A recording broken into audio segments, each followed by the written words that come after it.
5 weeks until the next season, then it'll start over. So that grind for that first one will be much shorter, and then they're going to take a bunch of learnings. Right now, the riot shield's going to be banned among the heavy chopper, and a few other things, and they may ban things as they go. Maybe they get rid of cruise missiles or something. I don't know, but or cluster mines rather. That would be nice. I think too the greatest thing they changed is that it's not time-based for ranked. Where like you're a top rank because you can put in more time than everybody else. If there is like there's obviously going to be casual players that are playing ranked. They should not be penalized because I can play the game 12 hours a day. If they're really good and are playing 2 hours a day and they're flying, they're going to hold their games past me. Even if I'm playing 12 hours a day and I'm getting smoked, I'm going to de-rank. Rank should not be time-based where you can play longer than somebody else and you're going to rank out just because like you lost but you never lose points. With this, the higher ranks, if you lose a lot of points. And then on top of that, at the top ranks, those games that you lose are going to take a lot of points away from you, and you have to lock in for every game to actually gain points to stay top. I like much. As far as like, we'll get into like. Let's see how it goes in there. Can you explain that a little bit? So yes. Like, yeah. So, you were saying you get less. Is it like heavy? Did they say hey when you get to get less? We have we have numbers, but we have numbers. But asterisk. I'm not gonna say the exact numbers because so just to explain, like let's go over ranked right now, right? This is what we're going over right now. The way it worked, and this is just, I'm not gonna give you guys exact numbers because they changed them based on our feedback. So if you guys are asking already right off the rip, are they even listening? Was it for feedback? Yes, because they already changed the ranking system because we gave them feedback. So we don't know what that looks like as far we'll find out next Wednesday what exactly they changed. But basically the way that they kind of made it to where it's balanced, and Isaac, I had your concern as well. I was like, how are they going to balance kills with placement, right? And I was like, okay, so the way it works is kill points. Obviously, I'm not going to give the exact values because they're different now, but kill points change depending on what place you're in. So you get points for placement, right? So I have it here. I'm not So to add on to that, so like let's say Repulse plays, he gets 20 kills, but there's still 40 players, like 40 teams left, theoretically. 40 teams left, and he got 20 kills. He would get a number of points per each kill. So let's say I get in the top 20, and then I kill 20 people. Those 20 kills are worth more than his 20 kills, even if he makes it to top 20. Okay, that's pretty cool. So it's at which point in the game, like in real time, the values of the kills will individually change. Not the ones you got before then. True. So theoretically, if a kill is worth 5, and then I get to now it's worth 7. Not the future kills, not the it's still worth only 5. Right. Okay. Yeah. It's not a point multiplier so much. No. It is. That could be too because of that exact thing. So we played and got a ton of kills in like the last 2 zones, but Hector was literally frying from the start of the game and dropped 20 kills and died early. He didn't get a ton of points, which all of us said, hey, that's not fair because then what it's probably gotta balance it. It's that a ton of people will camp for endgame to get kills, and then it'll turn like Apex where you have to rank. So we said, hey, the feedback on this is Hector is frying, like 20 kills. He should be getting a lot of points because he killed 20 people. That should be obviously like a big thing. He should be having more points because he's getting more kills. And it shouldn't be like so skewed towards the end game where those kills at the end game count for an insane amount. It seemed like it was kind of like that. It needs to And be there's balanced. There's a balance to it. Because obviously, in our lives, it's not like everyone in the lobbies was an iridescent player. Right. So the 20 kills that Targets are marked under attack map. But like even if there was like a kill multiplier, this is something that I suggested when I was there. I was saying, well, what happens if like maybe you hit the double-digit milestone and then maybe you get a bonus point, and then it would make up for that regardless of when you got those kills. So that was just a theoretical. Like, hey, maybe this could do it. And you know, it's kind of one of those things that people brainstorm, and then we come up with what could work and what would feel good as a player. Because I think in our last game that we won, I maybe only had like 5 kills, but we won. And I got like, and he got 7, so 20. Yeah, so and I it had was more points drastic. than him. Yeah, but like no, by a lot. So like, okay, to kind of reiterate this, I just realized see a lot of people get mad saying like negative things, which is okay. You guys are entitled to your opinion. Remember, guys, this is Treyarch. Like Treyarch is in charge of this. I know a lot of people are like Infinity Ward doesn't listen, whatever. Like this is Treyarch making Ring. Like I have really high hopes for this, and they were very receptive to the feedback. I mean, things already got changed based off what we said. So let me get into that. So there is placement points in general, like. I'm just gonna go like top 30, top 20, top 10, fifth, fourth, third, second, first. All this is subject to change depending on what releases Wednesday with based to our feedback. Like, so There there's might be info like coming up before then. They generally do a blog like a day before the update. We'll get a blog, roadmap maybe, something like that. So this week, hopefully, stay on the lookout for all their socials. yeah. So then there's that, and then again, and on top of that, there's points for kills, and like we said, the points you get per kills depend on how many people are still alive, right? So right now, just to give you guys hard numbers, it was like I got 20 kills, and I got 7th place, right? So I was top 10, and I only got like, what was it like 170 SR, right? 170 SR. But then let's say J-God, Smixy and Joe, they won. J-God had 5 kills, right, J-God? I had like 7, I think, 6 or 7. So, but most of them were in the end game, and I Yeah. got around 200. Yeah, so And real quick Smixy, too, the great thing too is you get some points for your squad kills and your kills and the assists. You're being tracked by Yeah. an enemy squad. Assists Evade count and as a kill. survive. yes, assists count as a kill. So they don't want people to be like, oh, like you stole my kill, I wanted the points, like I like so that. I like it. assists, You know, if you did any damage or stun or anything. Yeah. Okay. yeah. So, but go ahead.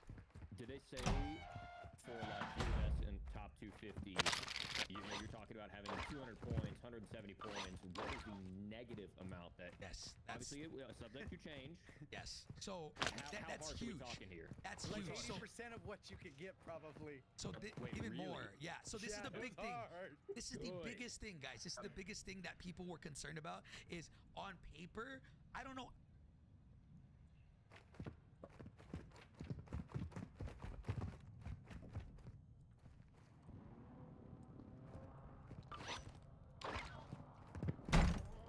You've got a loadout drop inbound.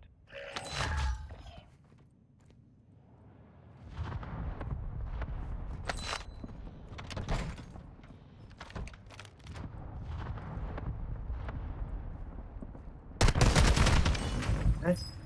Comment que ça avec j'étais là? Attack failed. You lost the objective. The fight has begun. You're up next. Gas is inbound. Marking new safe zone. Je suis sûr. Comment qu'il savait que j'étais là? You're in the gulag. À moins qu'il y avait un Time for your UAV. chance to redeploy.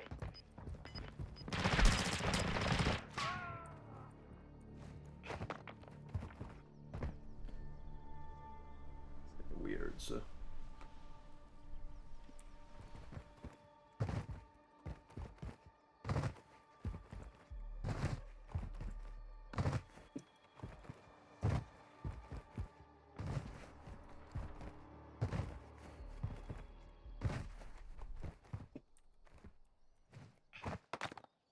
In the gulag, I make the rules. Kill to escape. Die and you never leave.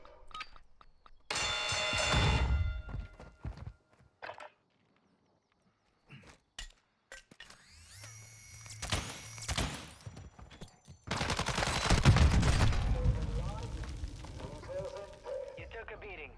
Back to base with. Eh?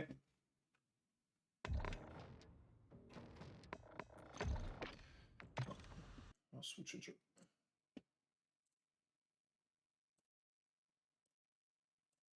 I'm gonna say that. I'm gonna say this right now. I don't know how it's gonna work in a broader. We played it with 150 people. I don't know how this is gonna work with, I'm gonna say in millions, but no, 100,000 people playing ranked, right? Like, I don't know how it's gonna work if people are gonna find ways to abuse the system. But from what it seems like, people aren't gonna just be able to grind to the top and just play, because once you get to the top, like top 250. Depending on how much SR, like from, I think it's iridescent to top 250, the difference, they subtract more. So it can, as you keep ranking up, even past 250. Which is how it should be. It Yes. was crazy. It Like, I know continues. they're going to change it, but the numbers they had were like Holy shit, you load up your chalk. Just to give you guys awesome. just to give you guys Shouldn't be time-based, yeah. just to give you guys a perspective, right? Like I think one of the numbers, obviously subject to change, was 220. Right, once you're at like when you're in like bro, I got 170 points for 7th place game. and 20 kills, right? but then, for example, let's say Smixy got in that same game, Smixy got 4 kills, and then she got 250 points. So that's a huge drastic, which is why they're changing that to where it's a little bit more like right now. I think it's definitely the build that we played was definitely more towards like camping / like winning the game, which I get it's BR, but we told them like Call of Duty's different. Like there's not a high time to kill. It's got to balance it out. Yeah, so definitely we need to balance it more towards like in the middle of kill range department, but like not completely. Oh, everybody's just frying and there's nobody end game. There needs to be a happy medium. So What I Dude, will I- also I add. would- Oh, go ahead. But I'm saying I would love that. That sounds like kind of like I always mention Overwatch is like my staple. When you get up into top 500 and Grandmaster, it gets so hard to rank up. Yeah. And like for every win, a loss could take away like 3 wins. So you Yeah. have to be consistent. Yes. And like I would rather watch streams where it's a dedicated trio or whatever it may be that is hyper locked in for 5 hours or 6 hours or 8 hours, and then when people start kind of like falling off, it's like, dude, you're costing me SR. Yeah, Instead yeah. of just like 18-hour grinds every day. Like, yeah. And then even if they like have those like of just L's, they can still like grind and ranked up because they're just playing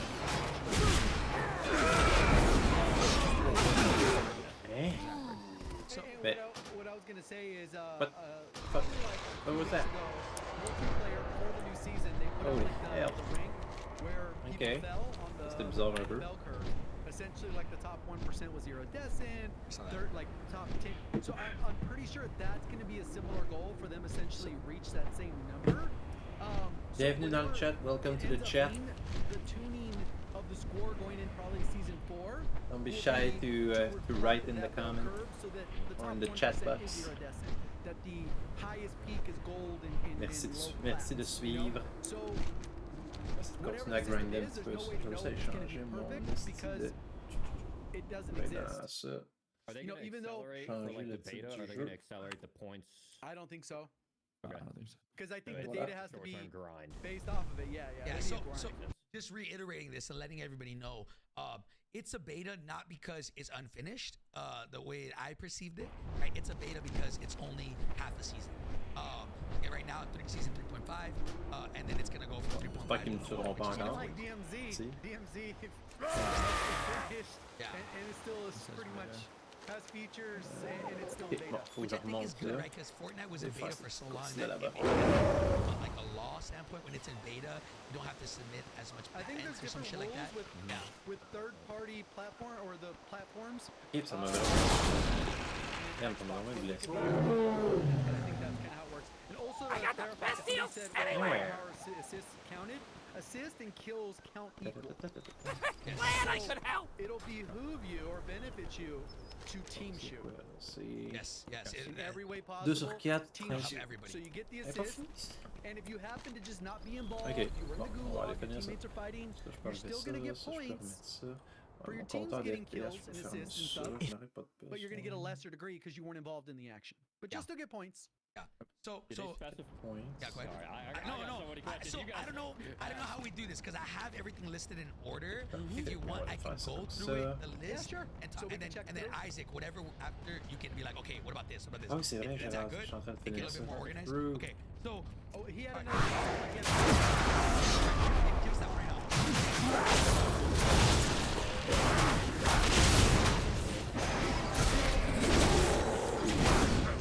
Yes. These eggs are our future. yeah, so the window just gets tighter as you go higher ranks. I think for the lower ranks, like you get from like bronze all the way up to like I think it's silver or gold. Platinum, I think. No, it was the highest. Iridescent can Bon, only play on with met crimson. Yeah, and then Baggy. platinum. Fucky. Yeah, top 50 Yeah, counts there's as a range. It iridescent. gets Very smaller as solid. it goes up. Very simple. Pretty long. Ouais, là, Yes. It's gonna be a sweat fest in those lobbies. That's Yes, awesome. that's another thing that we talked Stay about. away from those primal conduits. The top people at the top are the lobbies, are the Q10s gonna take long? Déjà And they bonus. said they're like, we're gonna monitor it, but we want you guys to actually, like, even if it does take long, It is we want up you to guys to me have to a help. quality lobby. and not just be like, oh, let me just grab whatever. It's going We to must be save like, the you know, eggs. good, which again, in Texas, I will protect them. Stuff is in this basement, it's the real. Follow me. But, We'll charge the ritual so, site together. Oh, mais faut pas que je fasse une quest, mais Let me ça. see. We went over. Okay, so it's still 250. I wish. I'm not gonna lie. I wish it was a little bit better in the sense of like, I wish it would be like top 100. Let's see. Rewarding for that. Which I think is what I wish it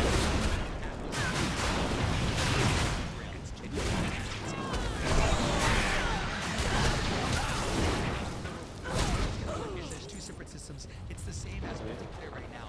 It is. I guess it's je reviens dans un. What's that thing called? Your The beast. You have your beast, and then you have the made up. You have the bronze, silver, gold. And then you also have where it doesn't work. Where you get a star. This one is.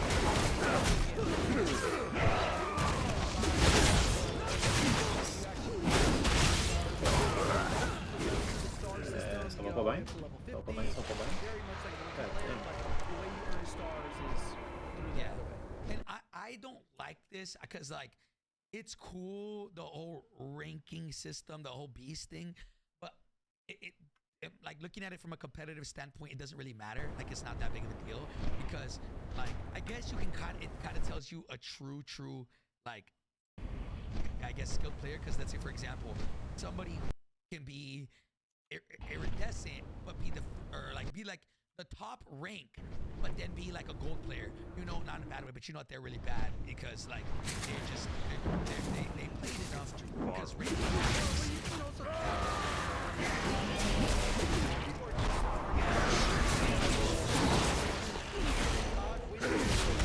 Seven wins together to get to plat or whatever they exactly. need to do. Yeah, so it's okay. I think that's fine. But the thing I will say this right now. I'm a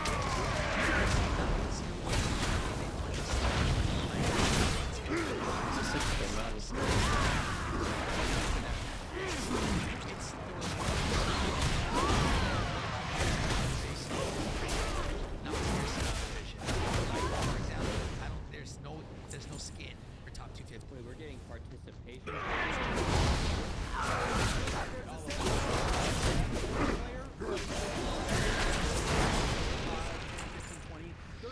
Those are already in multiplayer. But the actual rank that These you can eggs are accomplish, our like future. Crimson, I think it's Stay behind me. mainly I cosmetic. will enjoy the combat flame while you grab the egg. That route, they could put like a carry color variant of the carry. For the life binder! Did y'all see super quick? Did y'all see the Now! Grab the egg! The rank one Get it up! For the flood! which is For why, you know, it's there. But did y'all see that thing? future. It's right here. Let me show it on screen right now. What was it? It's an It's cool, that operator thing. for champs. No, it's a I have fire it one. on It's screen got a right now. crown It on is its head. It's fire. insane. Now imagine if this. Somebody tweeted this out. It was Sparrow. Imagine if this was the skin for like the number one or even top 250. Like, I honestly, I wouldn't even care if they Yeah, grabbed that this should have skin. been 100%. Bro, 100%. But think about it. Colors. It should have been the iridescent. It should have been the crimson, and it should have Yes. been like gold. That should be the gold one, platinum, diamond, or each one. That would have gone crazy. Those would have been. Yeah. Yes. But there's Bro, no. if that guy's challenging me in pubs, I'm running. Yeah, man. like, I'm like, yeah, I'm and playing it's it smart. flashy too. Yeah, like, yeah. You're running around with that. Is and if that it the has like dragon a egg? shimmer on it, I will summon the Major Domo at once. Yeah. I already So, knew that all of that was gonna happen. Once What I is the saw emergency, nuke skin, Askra? the Has the enemy- By the life binder. Is that an egg? It was cool. I already knew. I serve my queen. To have certain things that you can can flex off to have something to grind for. We're already way past that. That'll never happen. That's in my opinion never gonna be a thing. So when they were talking about like the new calling cards and shit, like I knew, I was like, this is not gonna be good because we're already past that of where if you can't get a nuke skin, don't worry, it's okay. That you aren't as good as everybody else. You can buy your own that's cooler anyway. So I already knew. So listen, so just if there's any devs watching, in my opinion, I know it's you know, it's incredibly expensive to make skins, which is why they don't make a free skin, right? They're limited on what's free, right? But if you're able to copy this and just deadass just change the colors or whatever, just change like literally the color, just make it known like this is what you get for getting top 250. This is the skin that you get, even if this is like white. I don't care. Like the thing is, there just needs to be something, in my opinion, for getting top 250. Right now, the only operator rewards I think was reaching like max level for what's it called? For like your rank. Not. It's like if you get top 50 or even top 1, you don't get a skin.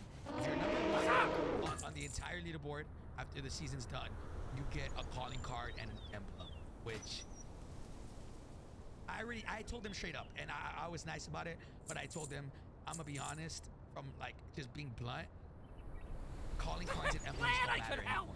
You want to make people happy, give us camos, not a blueprint. Give us a camo and give us an operator skin. Something that we can see, right? So I already told them, I can help you thrive here, mortal. Very well. Just this what they once. decided to do with it. But I was very adamant about the rewards for this, and like there's so many different things. We pitched to them sky trails. We pitched to them why is there no parachutes, right? We pitched them like, you know, like there's The so many tenders different things, alerted me as soon as a caravan of eggs went missing. But they haven't done it. See what happened to them. I'm going off topic. Gloves, right? like Yeah, shoes, gloves. yeah. Looks like you could all use some I even resources. pitched to them. I said, well, like this was in There's the a feedback saying Fridays for that I did with this. Jago last week. Survival Imagine of if we the had something fittest. with like Apex, where you hold triangle. I you wouldn't hold serve triangle, my that's what you queen. used to play, but you bring out a knife or your fist. But then you can buy knives, you can do whatever. Like The those are red different things dragonflight that was you do, charged with you know, but nurturing besides the life. point, I'm getting off topic. Let me continue. Right. So, let's see. Rank We already must we stop talked about the it. That it's gonna primals. start with We minimal must bans. stop The the only thing right now, proto-dragons. being banned is riot shields, but they were very clear, and in my opinion, it's a bad thing for Welcome me. to the Ruby Joe, Life Jago, you Shrine, might have champion. your own take on this. I am glad my major They domo don't has want brought things you be to me restricted safely. as much But what as brings you we do. here so They urgently? want things to be balanced, so from my What has understanding is they're happened gonna to take this things egg? out, and then they're gonna find The a way to energies balance that it, surround that way it everything are- has a counter. So you put it, they're gonna put it back in. So I think Safeguard what I understood there all was to have life. everything in there. as The long as red it's balanced. dragonflight So we will told them, we're like, protect okay, this world. like we told them at the very least, get rid of like right now it's not in The there. Get rid balance of must be maintained. RPGs. Like there's no skill involved.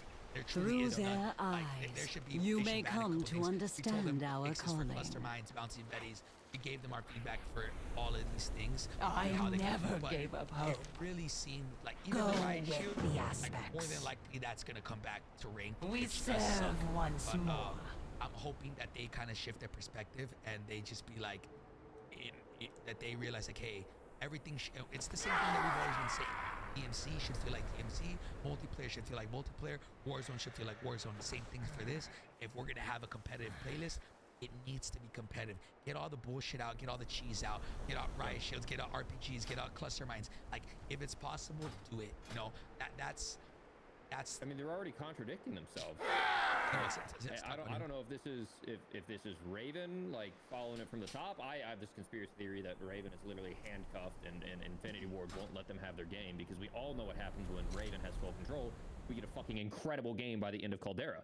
Yeah. But you can't say like we're gonna try to make everything balanced because everything that we've spent time developing, we need to find a way to force in that fucking game.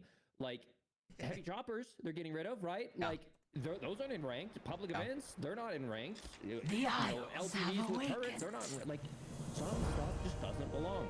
Same with riot shields. Especially with so much value aspects on watch these over late game you. kills, I could sit there with my squad of riot shields and then wait for a third party to happen, pull out my gun, shoot him, pull out my riot shield back out. Like, just some things do not belong in a competitive environment. Right? Like, what the hell is a bomb zone doing that has more health than me as a player, but can do 249 out of my 250 health?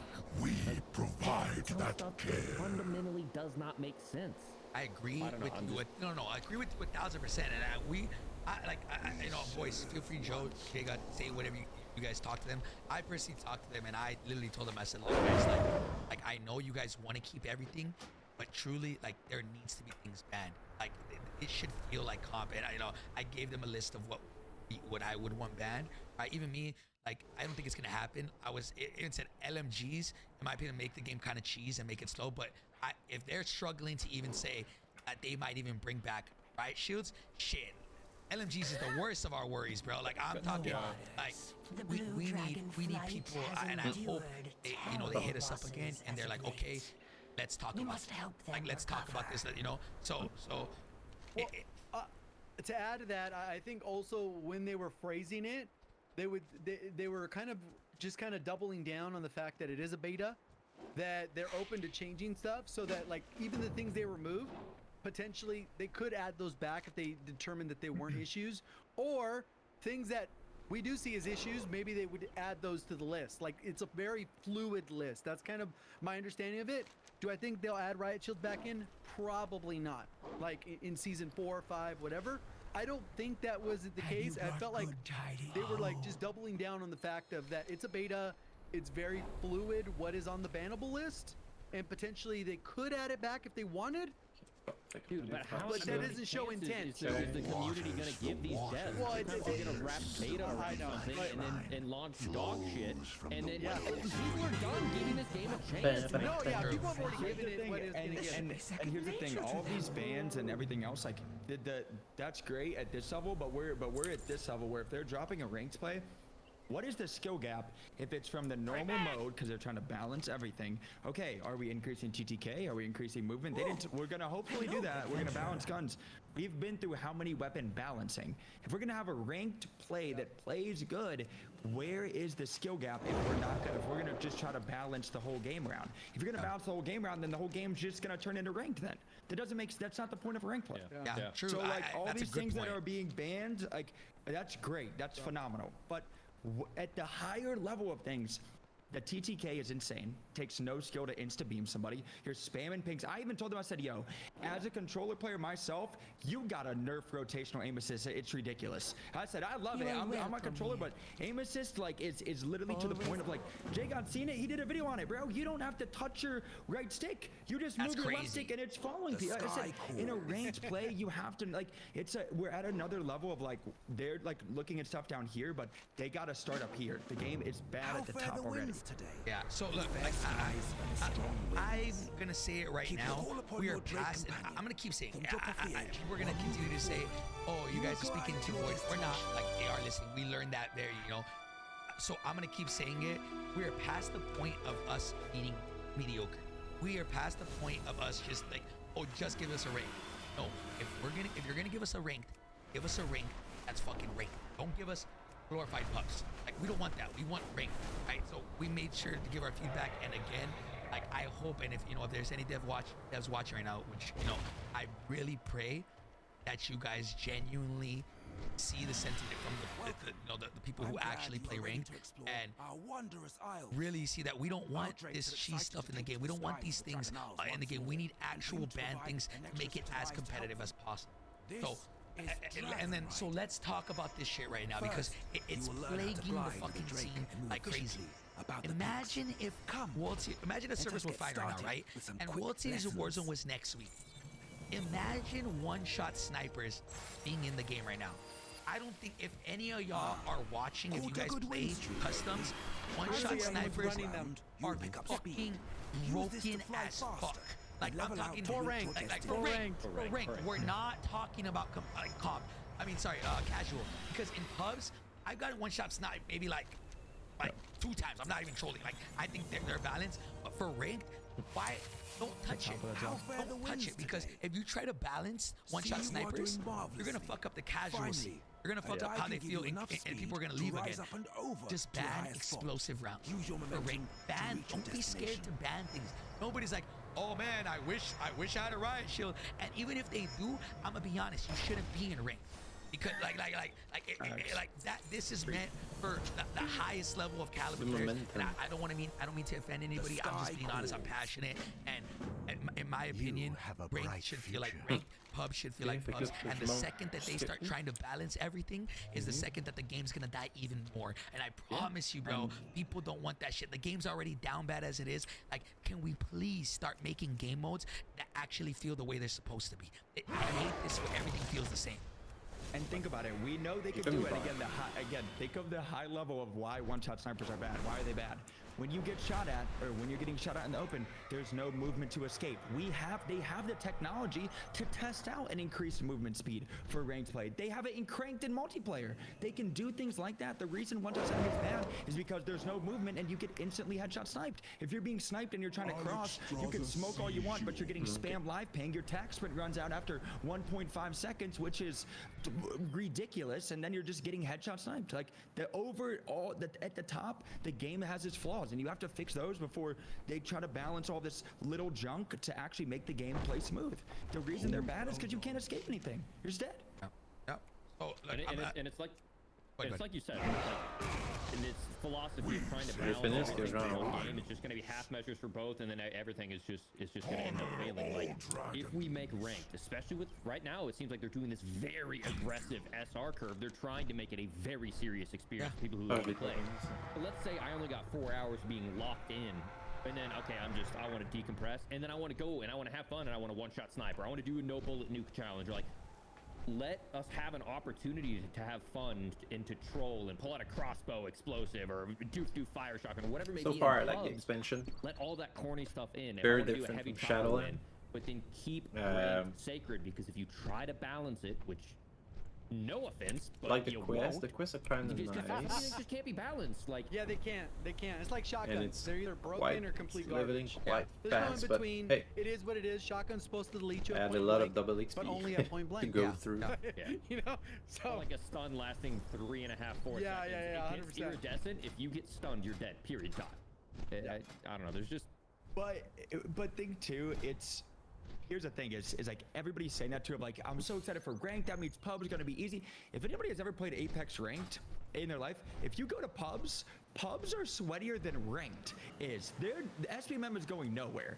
Like, we're gonna still have very strict SPMM in public matches. You're gonna see the nuke skins and everything else. How it should be is the way Isaac is saying, is that pubs should be a fun experience for everybody, and not like, hey, go play pubs, but also you're basically playing ranked, so have fun.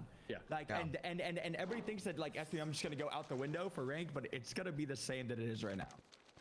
Yeah. So look, man, I think we've drilled it enough, and I think they understand that we need to make things feel the way they should feel. Right? And I think obviously we know they're listening. It's up to them to decide to make things do with the input that we give them. It's not up to us to make changes. Right? At the end of the day, they have to say. Right, but I'm hoping that you guys watching, that you see how passionate we are, and that we just want the game to be good. And we see that we think the direction is not the greatest. Obviously, I don't want to say entitlement that listen to us, but I'm gonna be honest. Like, it just the direction that we're heading right now doesn't. It's not gonna be ranked. It's gonna be glorified pubs. We need to ban. I'm gonna continue on to the next topic, boys. I feel like we cooked right there. But okay, so I'm gonna go down the list of things that they turned off, things that they did turn off for rank. I recently told you I was going to build a computer that's 10 years old. Well, just under 10. To see how it handles today's modern stuff, here it is.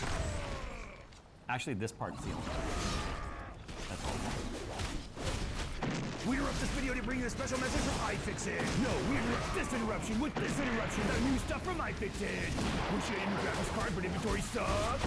Fix the inventory problems with iFixit. Whoa, don't drop it.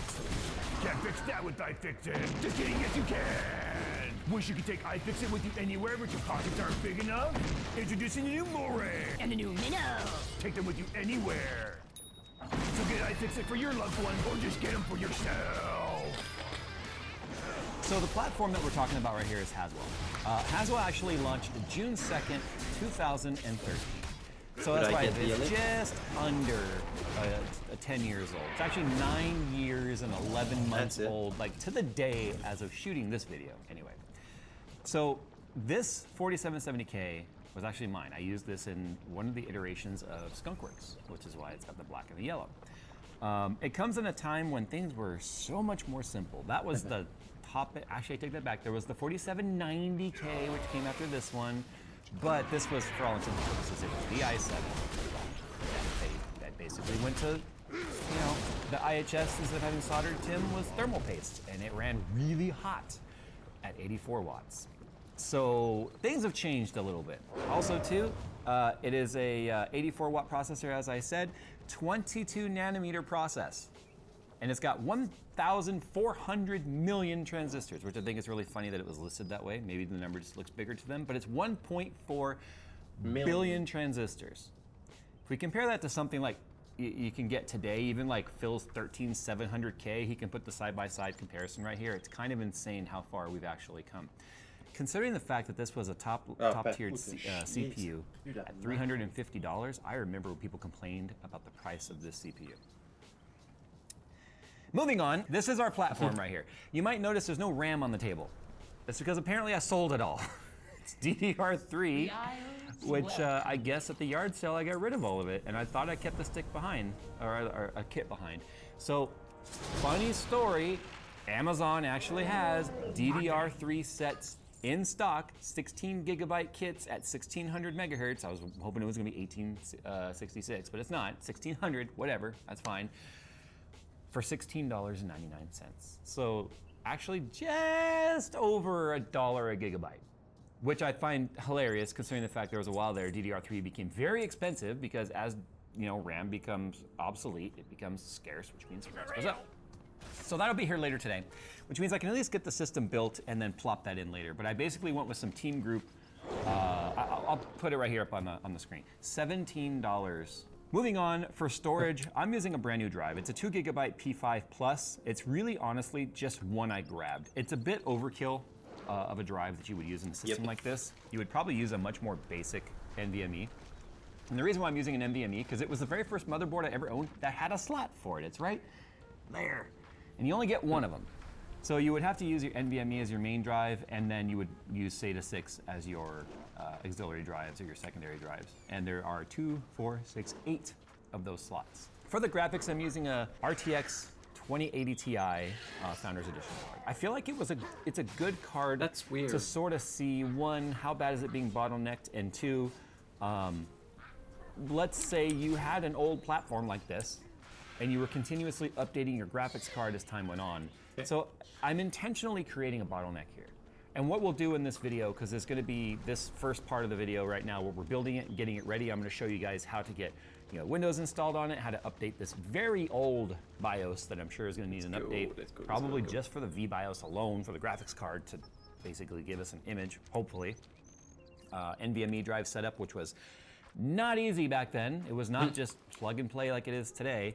So we get the system up and running. Then when we do our gaming test, we're gonna probably start, we might even go down as low as like a 10 series card, which is not that much newer than this platform. Those came out in 2016, 3 years later. So still very much within the realm of when people would be running a 4th gen Intel with a 10 series graphics card. Then we'll pop the 2080 Ti in, and then maybe we'll pop in like a 4090 or something just to see what happens. Probably not good things in terms of, it'd be a stuttery mess of bottlenecking. But the reason why I chose this drive, to be honest, is I feel like if you're building a system and you're using older parts, you shouldn't skimp out on your drive.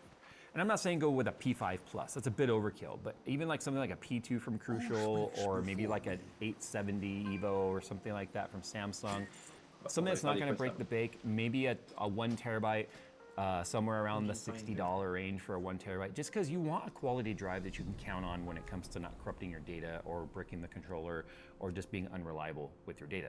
It's your data. So nothing sucks more than having to change out your drive and reinstall everything again. But I just grabbed this drive out of the box, honestly. The cooler, this is just the Fantex AIO, this is the Glacier 1. I'm using it because it's a 240 AIO. It'll fit in this chassis, which I have right here, which is just one of the Lee Land Cool cases. Can't remember exactly which one it is. It's just a mid tower, nothing special. I just needed a box to put all the parts in. So the case here really has no bearing on any of this. But the fact that it is using the Intel bracket, and the nice thing about Intel is all of the mounting mechanisms for the AIOs always support everything back to as far as LGA 775 and up. I've already tested it. This one does work with the spacing on that particular socket, which is 1150 by the way, if you're wondering. So this will just be up and running. No RGB, none of that bullshit. Just one plug for the splitter for the fans and one plug for the AIO pump and done. Nothing to set up there. In terms of the power supply, once again, just a 650 watt, nothing crazy. Remember the RTX 2080 Ti is a 250 watt TDP graphics card. So we got a 250 watt graphics card with an 84 watt CPU. I could pretty much be using a potato power supply built today, and it'd be just fine. The irony is I don't have any lower spec power supplies than this one.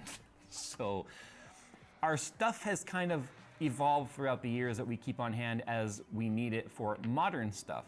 So it's the lowest wattage one I have, and it's still an 80 plus gold. When this stuff was new, a 650 watt 80 plus gold power supply would have been a few $100s. This power supply is probably north of $100 still, but it's got a 10-year warranty. I'm not picking it to say buy it. It's just literally the lowest wattage one I had that I could grab without jumping down into the SFX form factor. So it's gonna be an ugly system because we got red accented PSU with yellow accented motherboard with a silver graphics card and this funky colored fan, these funky fans, which by the way, remember these are very fast fans from Fantex right here. Yeah, so this should be a pretty easy build to just bang it out real quick. So let's get it done.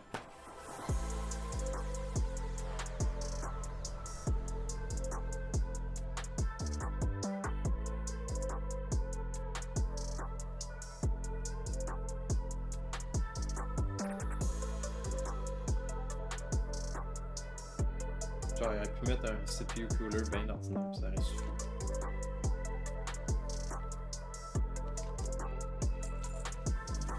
Nice quiz. Come to the Sky Observatory. I will introduce you to others who provide information about the other wondrous things you may do while training.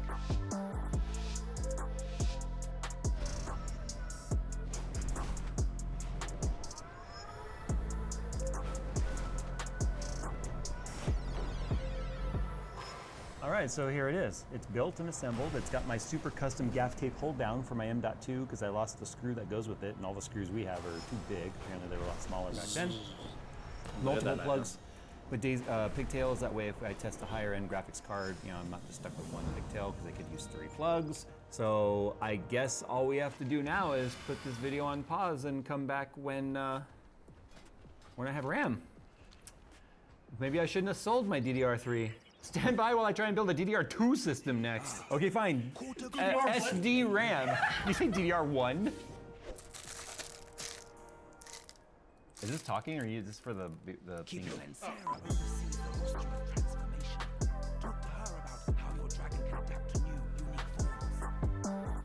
My DDR3 finally came in. It's Team Group 1600 megahertz, CL11.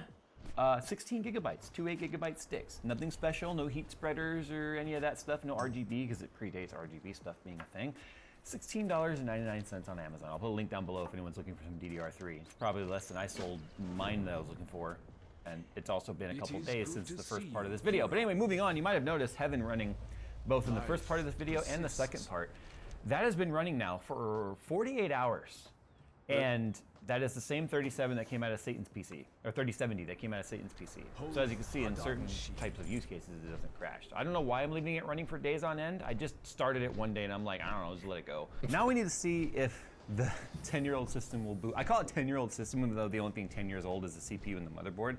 But that is the platform, so we're calling it 10 years old. All right, please. No freaking way. Oh yeah, we got BIOS right there. It's alive! I thought I was gonna have to update the BIOS on this. That looks like a modern MSI BIOS.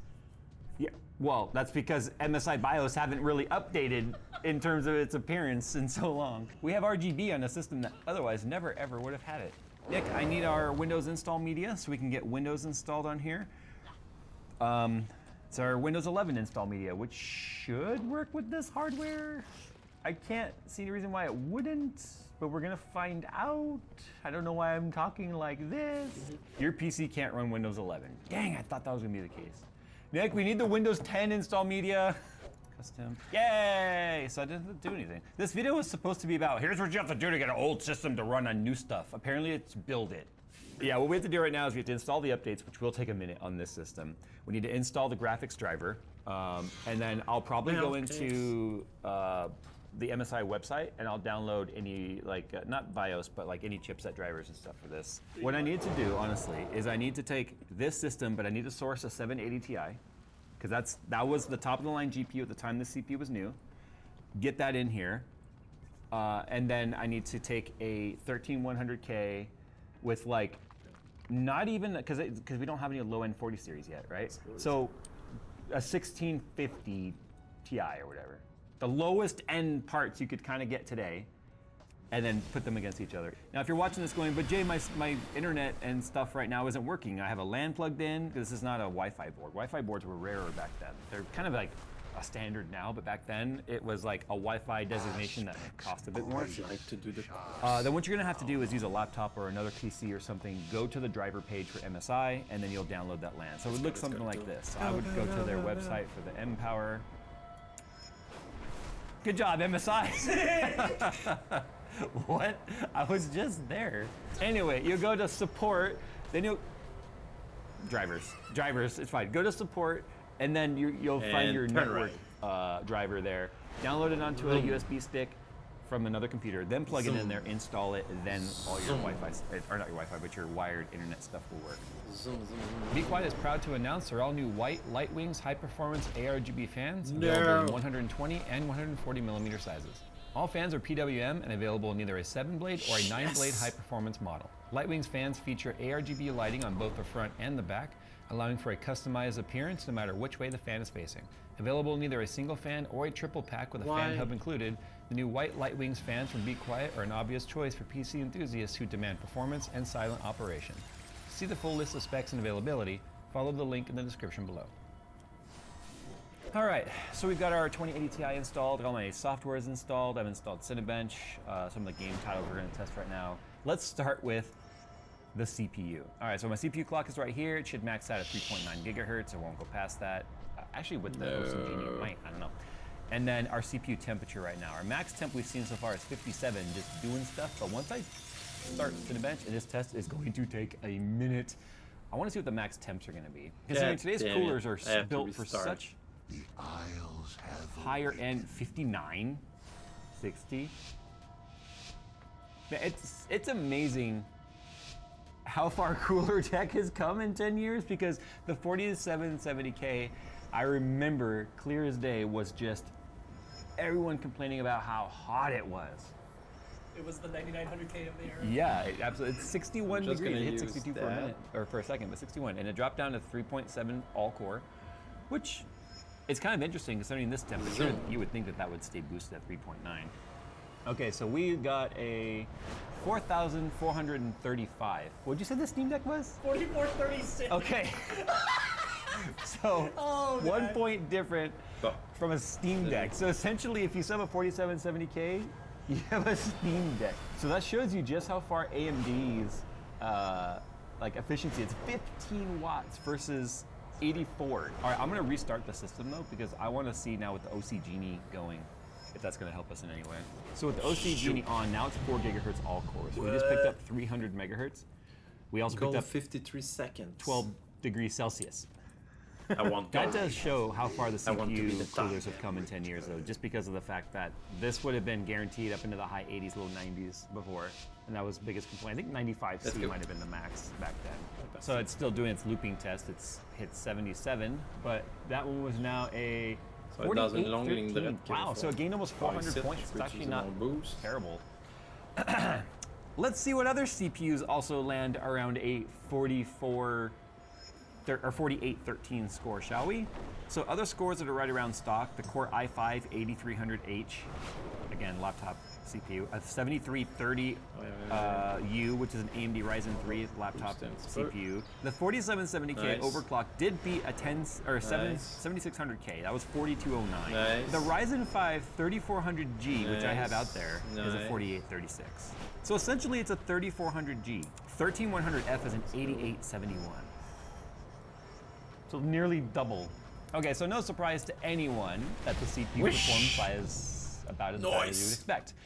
One other thing I want to talk about when I mentioned the 4770K being hot, an awesome indicator of it being the thermal interface material they added was the spike in temperature, the lvling, and then when I stopped the test, look at that. And then look at the temps ever since. This is while we were loading right now. But that sudden drop in equalization of temp down there tells me has nothing to do with cooler saturation, has nothing to do with the liquid getting hot, otherwise you would see it slowly taper down. It would not be a cliff like that. So this AIO is definitely over-spec'd for that particular CPU. This is just that indicator of why people started delidding around that generation. Okay, so with that said, we are gonna also run times by extreme with the CPU test, which we don't normally do. Screw, I'll just do a regular test. Because of the fact that Phil does have his Steam Deck scores. 174 milliseconds per frame. All right, so we got a 49 3D2. We got a 4932, yeah, combined score. Graphics score of a 6881. 6836 was our original score. So there you go. A fully synthetic benchmark that is designed to run in memory, even slow memory, was not really bottlenecking at all. The CPU, on the other hand, absolutely. The CPU score it's just a physics score, and it's not one that we really use in our normal testing. However, Phil does have his Steam Deck score of 1,501. Hey, why are you laughing? It's only 300 behind that. That's why I'm laughing, because the fact that this is so close to it. Yeah, and it needs an AIO to do it. So it's noticeably taking longer to load the test. It's a common misconception that you're supposed to see 100% utilization on your GPU. Typically, you'll see anything between 95 to 100 on a fully GPU-bound scenario. Under 95, there's some reasons. Below 90 in the 80s and 70s like you're seeing here, this is the GPU waiting on the CPU to process the frames that are being rendered.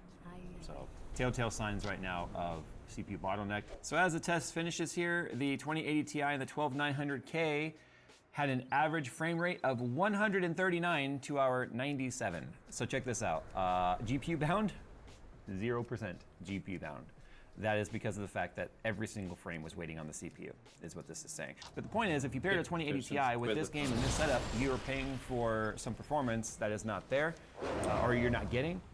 If the idea is that you're gonna be running this setup for a while, then you would have some future compatibility and expansion available to you through your GPU, but it would be a bad, it'd be a bad combo and a waste of money at that point, which is why I have the 3050 on here. All right. The other title we're going to do before we jump with the 3050 is Cyberpunk. And the reason for that is Cyberpunk is a very CPU intensive title. Well, how fare the winds today? It's trying to... You know, now that I think about it, we didn't check the minimum CPU. What are the minimum CPU requirements for Cyberpunk? Let me see. We might be under it. A Core i5 3570K or an AMD FX 8310. But look, once it started loading, we were fine. It's just that initial loading screen was bad. Now you might be asking yourself, Jay, why are you doing 1080p? Because if you went higher resolution, then it would be less CPU. You're right. We're just trying to see right now kind of what happens in the 1080p scenario, because I also think if people are looking at 10-year-old platform, they may not have a 1440p panel.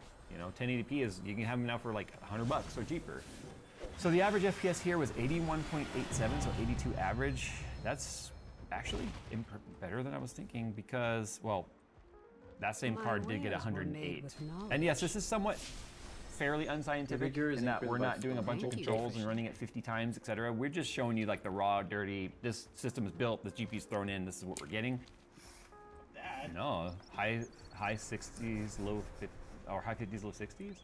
Remember, this is ultra settings. Although we would kind of expect in 1080p at least 60. Oh, we had 42. There's a 42, 48. It stutters. You can see. Nailed it. Nailed it. We're good. Oh, I got a warrant. Reload. It's actually not that bad. Oh, I know. I'm being such a jerk right now. But that's what you're supposed to do in Cyberpunk, and But based on the price that you can get a 3080 Ti for now, 2080. or 2080 Ti, it might be worth it just to get it, Get it now. and then have it. CPU later. Yeah, see, I'm having these battles, and it's not terrible. Oh my goodness. All right, so let's go ahead and throw the 3050 in there, though, because I'm curious now if we'll get somewhat similar performance with the 3050.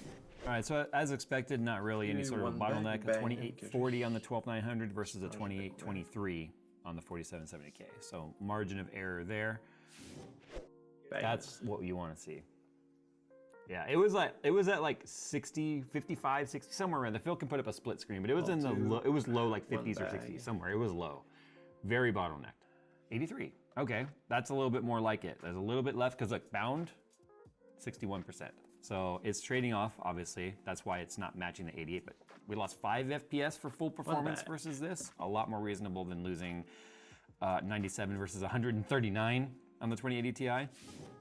Let's see, 50 versus 58. Okay, so again, very similar in performance loss. So the 4770K is bottlenecking a 3050 a little bit. It's just a smaller bottleneck, if you will. It's a little taper, is what it is. But let's go ahead and go into the game once again in the same exact spot, and we'll see, and then we'll end this. I think by now, our point that I was trying to prove is that, actually I wasn't trying to prove a point other than I was curious about this combo. I pass by it every single day. We have this like display case in our coffee table in our front area that has like old stuff that's cool in it. And this has been sitting in there ever since, because this was one of my Skunkworks type iterations. Actually, it wasn't in Skunkworks, it was in a different system. I digress. But I walk past it every day and the CPU was mounted in it. And I always went, I wonder if that would still be useful today. And part of me when I started the video was, I wonder if it still works. So anyway, if I wanted to actually increase the performance of the system a little bit, I think going with 1866 RAM would help. But the 1600 was all I could find. Again, for $17, who might have complained about that? All right, let's see what we got here. It's definitely more noticeable, and this is honestly just the 3050's ability to play Cyberpunk. Yeah, util looks good. Yeah, the util is up. It's still a little bit bottlenecked. You see it's at 90, but it's playable. It's just, we're looking at 40 FPS. Out of the way! All right, DLSS, balanced. Hey, look at this. 58. Okay. GPUs. Oh yeah, you can see the GPU. The util did drop, and the FPS is helping a little bit, but it's definitely fluctuating. Yeah, what you would notice though is the price difference between the 2080 Yes, and the absolutely. 3050. Because what you save, you could buy a better CPU. So, all right, there we go. If you guys want me to do what I said though, is where I take this system with a period correct graphics card, either a 7080 Ti or maybe a 980. I do have a 980 classified on hand. So I'd be able to throw that in here. That'd be technically a 1 generation newer platform of GPU, which is not unreasonable. People. Hey everyone, welcome to another hardware news recap. Holy shit, it's at 35 amps. Oh, it's on fire. Yeah, I can smell it. Jesus Christ, 200 Celsius. Holy shit. That's not supposed to be like that. There's also a level of possible fuckery here that you should be aware of. These CPUs self-destructed. Literally, they internally combusted to such a degree that the inside of them blasted outward.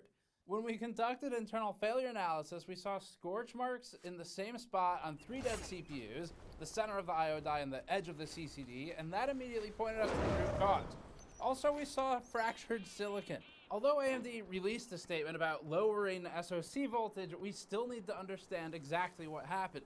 These companies bottle up details forever when they find the actual root cause, and in our testing there's more to it than simply the SoC voltage at the surface level. It's not just death over time then from VSoC. We found improper fail-safe protections on ASUS and useless OCP on ASUS. We also found bugs on therm trips between a couple of boards. We found a BIOS so buggy with Gigabyte that it can kill chips accidentally.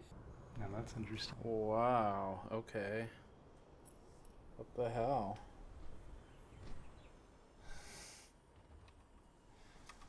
Something's wrong. Yeah, maybe their SoC knob is broken. And we found borderline adversarial communication between AMD and its partners, which is a different issue entirely. We're sending one of these out to the same failure analysis lab that worked on the NVIDIA 12-volt high power cables for us, but that content will be in a few weeks. Today, though, we soldered leads to rails that we suspected were running voltage too high. We employed thermography to prove that, yes, explosions are hot. We used an external voltage controller to read the VRM configuration and ran testing on the BIOS revisions that Asus silently snapped out of existence. Oh, and we also killed 2 of our 7800X3Ds and 2 motherboards. So it's been expensive, but it's in the name of science.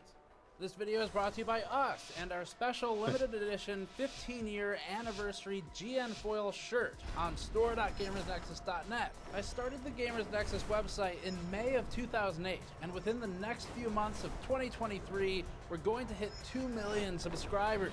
To commemorate this, we're launching this shirt on pre-sale right now. It features a vibrant, brilliant blue component diagram GN logo, complete with PCIe slots, GPUs, fans, and more modeled in.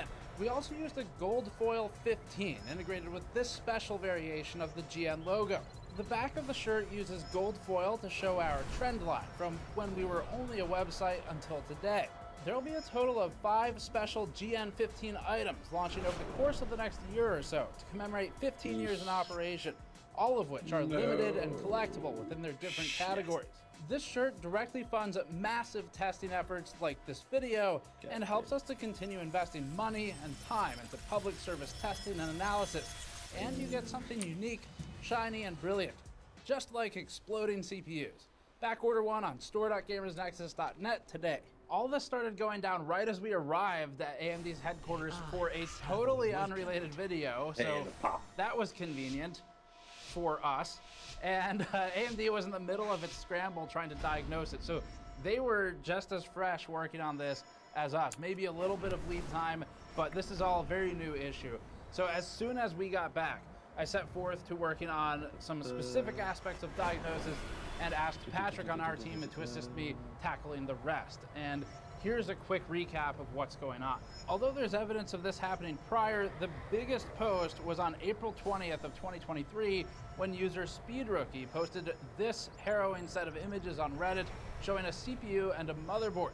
We reached out to the user and requested the fastest shipping under $500, and then we paid the user for their board, their CPU, and the shipping. And this arrangement, by the way, we are always open to. If you have some kind of catastrophic failure of a part, it allows you to skip the RMA process. It allows us to research it and have a public demonstration of what happened rather than the company going, oopsie, here's a new one. Let's find a rug to put that under, and it moves you along quickly. So this allowed SpeedRookie to move forward, and we got our content. A trend of other users with Asus boards, especially, and dead CPUs popped up on Reddit. But since then, other users have posted in a mega thread about similar issues, including one from user SkyfishJY. This one was of a Gigabyte board and a 7800X3D as well. The user didn't apply Expo and used only factory settings. In the photos, the user's board looked okay, but the CPU was clearly bulged once again.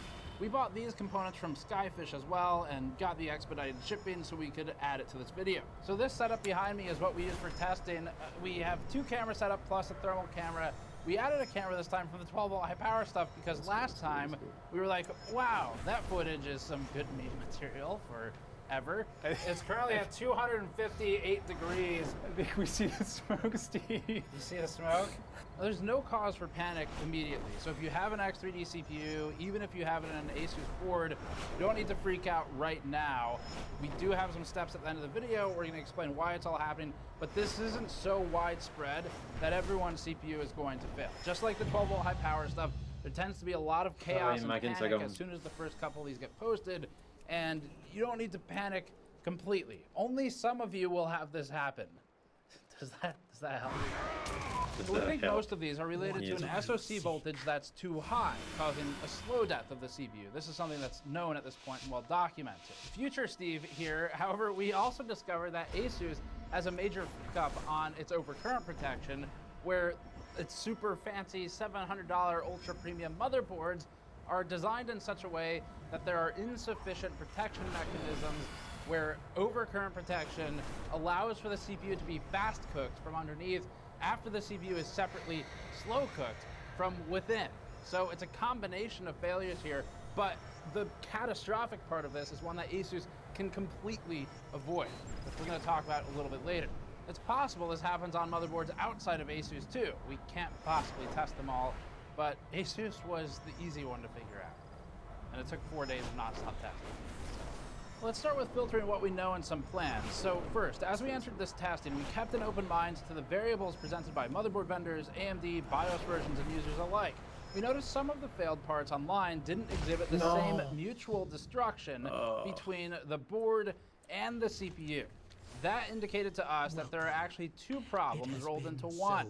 One is the CPU is dying, and the other is that some motherboards then proceed to self-immolate and barbecue the CPU even further because a protection mechanism probably failed. That's not good.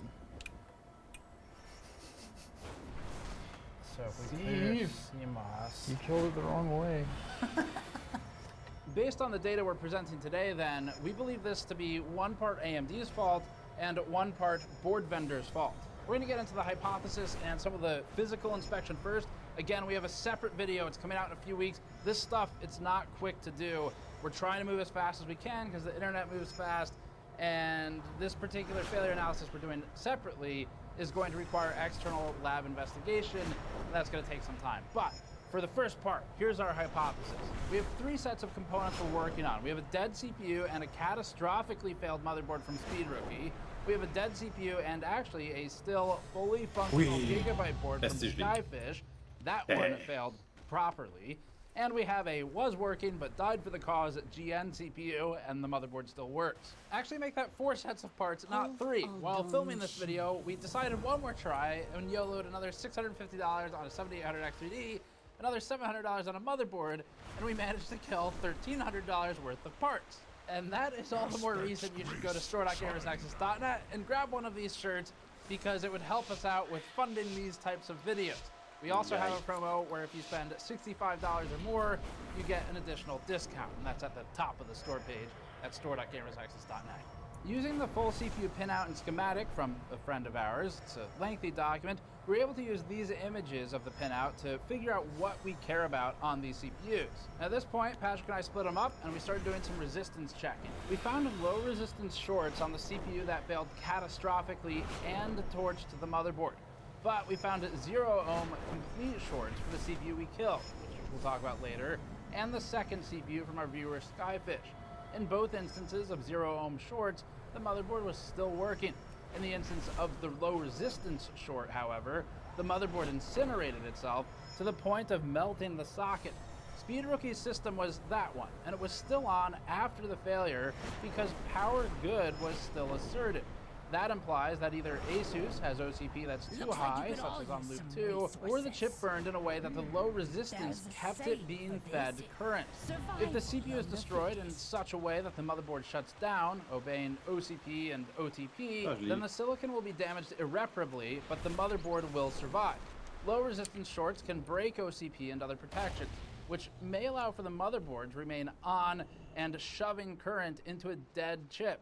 In such an instance, and especially if a motherboard vendor like Asus configured loop 2 OCP to be too high, to where it's ineffective, the system ends up in a state where the board continually attempts to power up a dead CPU, sort of like a boot loop, with improper or blown apart protection mechanisms. An additional form of catastrophic failure could be the indium melting and shorting the SMDs on the CPU. In conversations with experts in the industry, many of whom we can't name, we received confirmation that a low resistance short like this could lead to a catastrophic motherboard failure.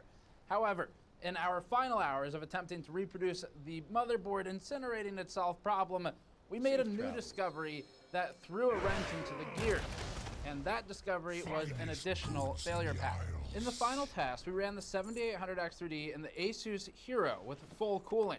We ran a Prime 95 small FFT heat load and monitored the thermal. Now, it's well known at this point that a high VSO set point of, say, 1.35 volts, especially if it actualizes as 1.4 volts, which is what was happening, that will slowly degrade a CPU, and it could eventually lead to this failure that we saw. It's a time bomb on an extended scale. Maybe never if you have a really good piece of silicon. But worse lottery pulls on chips will yield failures faster, so it's just an aging problem.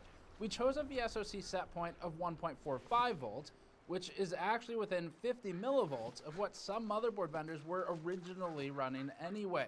Now, this is high, but the point of this is a rapid simulation of aging and silicon degradation of an equivalent, let's say 1.35 volt set point, which was the original ASUS set point we'll talk about later, over maybe 6 months of use. In any event, even with a 50 millivolt higher than board vendor set point VSOC, the result shouldn't be fire. It should be some kind of protection. They're supposed to be in place. We observed as our clamped VSOC pads that we soldered to climbed slowly from a combination of leakage, heat load, and a screwy ASUS VRM configuration to actually 1.5 volt SoC despite a much lower set point. This is insane, and it's what'll happen from prolonged exposure to excessive ODM voltages. Eventually, without ever hitting TJ Max and therm tripping in the OS, we were still under temperature control here, overcurrent protection kicked in instead, and the system partially shut down to a 00 BIOS code. This is normal. We observed that the fans weren't spinning in this state, which made us wonder if that's leading to a thermal failure from very slow cooking, say overnight. Fortunately, this was not the case, as Wendell noted in our simultaneous testing call. If you got a board that's on, but you're getting 00, but the SoC voltage is on, then it probably could sit in that state forever. But we allowed the system to run in the 00 state for a while, and we even removed the cooler completely. It's not like it was on anyway. The CPU IHS never breached 38 degrees Celsius in thermal imaging with an RSE 600, so this alone doesn't cause the failure, but it's related to one. AMD's external mechanism for throttling the CPU is proc high, usually asserted by the VRM, which would allow it to avoid an over-temperature protection shutdown. But something didn't work here. So we flipped the power supply off, then we flipped the switch off, we remounted the cooler, and we turned the system on. Instantaneously, we were met with this. That's it. We did it. We desoldered it. We desoldered the CPU in the socket. Here's what happened. The part is obviously shorted out. We're very close to it in this state. So what should have happened after the first OCP kicked in and shut us down is ASUS's OCP should have taken over on that next boot and prohibited the scenario we ended up in. We reached out to an electrical engineer embedded deeply with this issue, named, and we asked for some additional assistance in explaining it. And they put it in simple terms. The engineer said, yeah, that's ASUS's OCP. You know, everyone can understand that. When you turn on the power supply and attempt to boot it like we did, the system immediately knows there's a short, and it should cut the power at that point.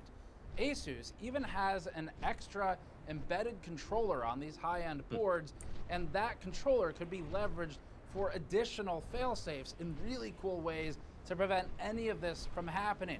Unfortunately, laziness prevented ASUS from taking advantage of its own advertising and marketing gimmick, which is the controller. It could be not a gimmick.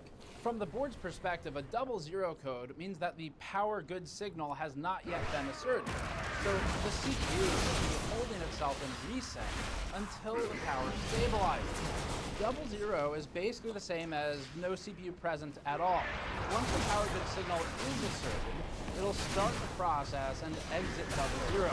00 is essentially holding the board in a cold reset. You can see the system shoving current into the CPU even though it's really already shorted, and it can only lead to the socket melting. We watched as the current clamp climbed to 37 amps on the EPS 12 volt cable, or about 440 watts. The VRM can take it, so that means that OTP and the MOSFETs won't kick in. And we were running without a VRM heatsink anyway, so we actually put it in the best possible position to shut itself down safely. A real user would be at more risk here than we were. We pulled the cooler when we started seeing smoke, and the thermal camera revealed that the CPU was at 200 degrees Celsius. Insanely, we noticed that the substrate of the CPU was hotter than the IHS itself. This, in combination with the crack we heard, indicates to us that the CPU literally desoldered itself and sunk all the heat into the substrate instead of the IHS, but it was already long dead at this point.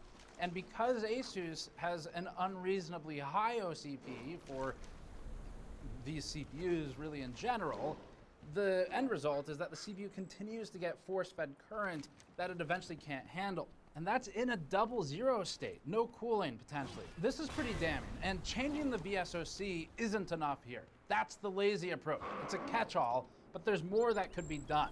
And Asus and AMD both need to take action. If we were Asus, here's how we'd look at this scenario, this bad scenario. 37 amps in this test at say 80+% efficiency puts us at 400 watts at least for being force-fed into the CPU. And this is for a non-overclockable CPU that was not overclocked with a nominal TDP of say 120 watts, maybe 170 watts if you're running something high-end. So the OCP here is way overrated for what's actually in the socket, and that's bad. The fact that it was at 400 watts at least and power good was still not asserted indicates to us minimally that Asus's fancy premium controller and its fancy premium motherboard should at least be detecting, let's say, the CPU is on for 5 seconds, or attempting to be on, and it's receiving excessive current.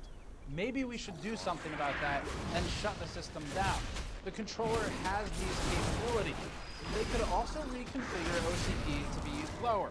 Again, these aren't overclockable chips anyway, and for the overclockers and for XOC, you can always manually bypass that. So it's not taking away any of the levers that we have, it's just enforcing stricter ones for more likely stock scenarios. And Asus isn't alone here. AMD has a lot it can improve as well, besides just the communication. He's kind of always struggling. And we haven't even gotten to Gigabyte yet. That's in a few minutes. This particular issue should have never made it out of Asus. And it's up to AMD, the makers of the CPU and the chipset, the ones who have the actual knowledge of what it can tolerate safely, to enforce and police its partners in a way that at least makes them follow these basic guidelines.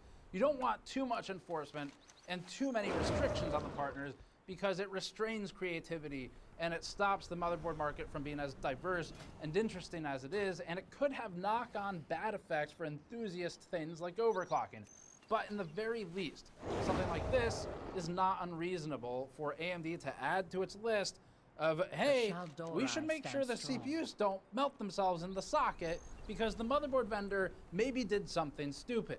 It's up to AMD to tell Asus that it is, in fact, an issue that could escalate to a safety issue. Now, it's extremely unlikely, but just to maybe scare some of these vendors into gear without hopefully taking them too far, it is feasible that in the exact wrong scenario with perhaps the raw material buildup around the socket with a short to ground somewhere else that's not accounted for in the CPU or board, you could potentially get into a scenario where there's a complete runaway and a house fire, or at least a small containable fire.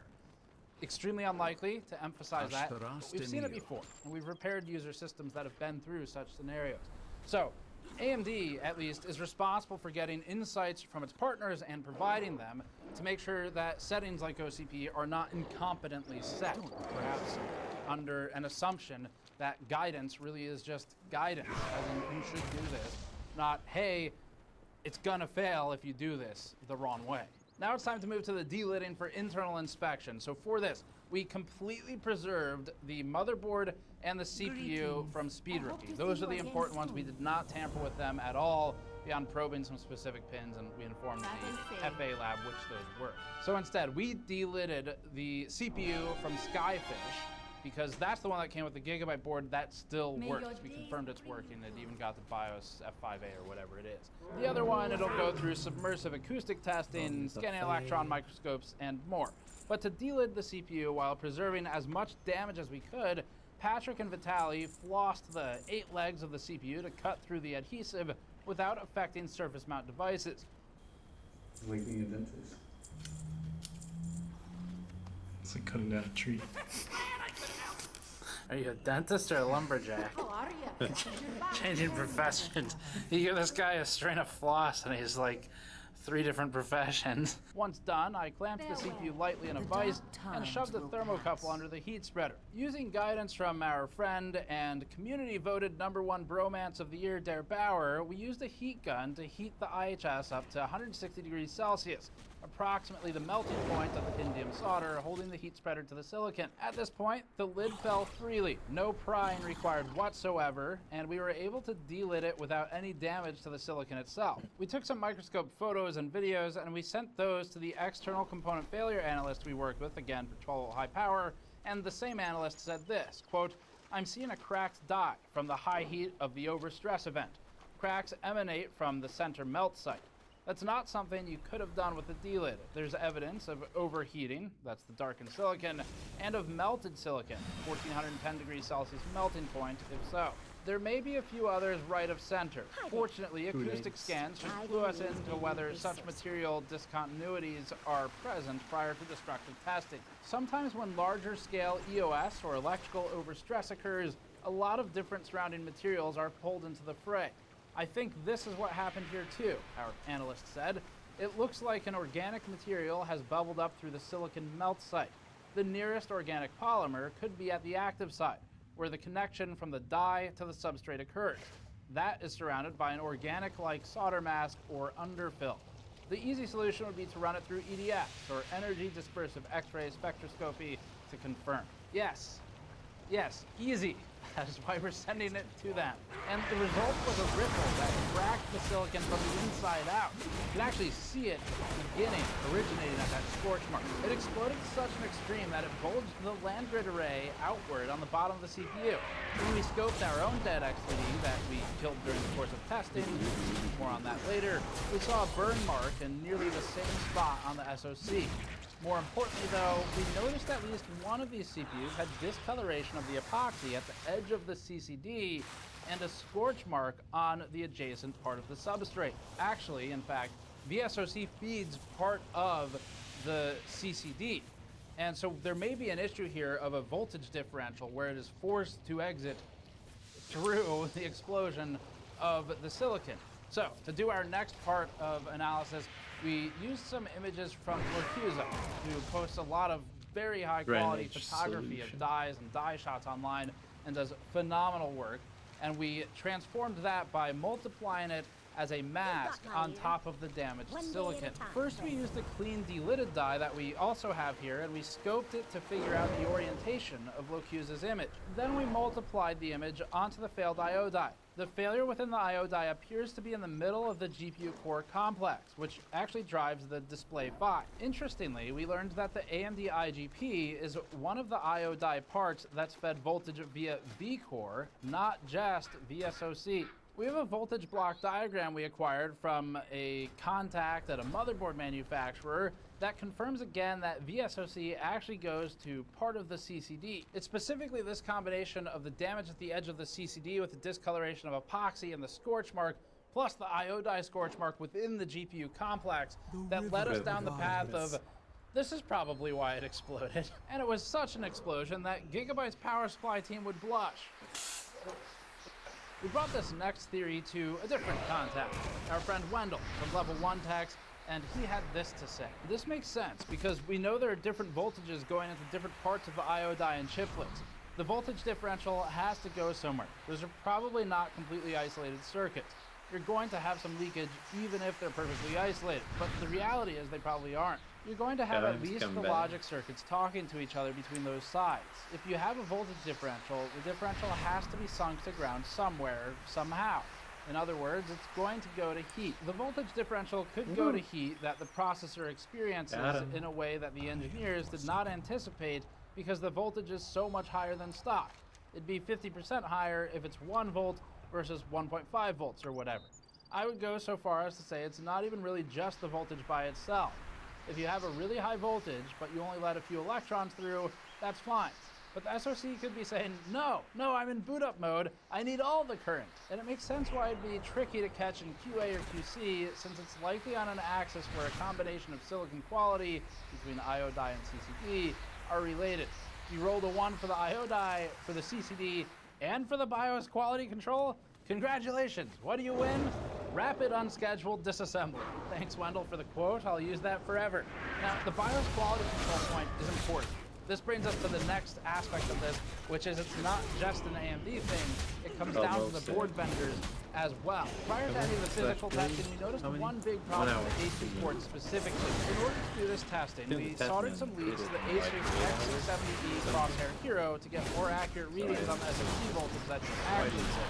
Methodologically, this is necessary because software recording and BIOS settings are often different from what is being measured. And a massive shout out to Elmore from Elmore Labs for helping us with some guidance on the right direction to go for this section. Elmore provided us some expert insight that helped us formulate test plans and also build custom overclocking tools, external voltage controllers, one of which. If I'm not mistaken, the box cooler, I do believe, just threads directly into this, which should be our saving grace. Okay, we're good. These actually screw right to it. That was a scary moment for a second there, because if the idea here is that I'm supposed to build this system entirely off of what I got from eBay, that wouldn't have worked. I don't see any signs of damage. I don't see any staining. I don't see nothing immediately looks like. Nothing looks like it's broken. So I've got some pretty good feelings about the motherboard. All right, last but not least, component-wise, before we look at the case, and I'll talk about the case like during the build or after the build. I won't do anything with that. This is our 2060, which said came in the original box. Here it is.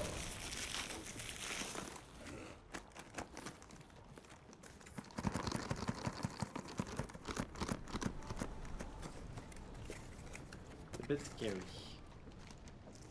What's the point of putting an air pack in there that doesn't have air in it? Okay, so it's in that cardboard sleeve, and it was just flopping around in there. All right, let's take a look at this guy. This works. This will be like the deal of the century. 180 bucks. Just has this part's bent. Grab some pliers, bend that sucker back if it works. If it had dropped and then was like, you know, on the corner of the PCB, I would expect to see some chipping or damage there. I don't see any. So how this got bent, I don't know. I'm just gonna bend this back right now, putting a rag on there just to protect the metal. Should actually be pretty easy. There we go. Nice. So the last thing I need to do right now, I need to bend the CPU pin back. Let's take the blade. Again, go watch my guide on doing this. This video right now is not the proper one to learn how to do this.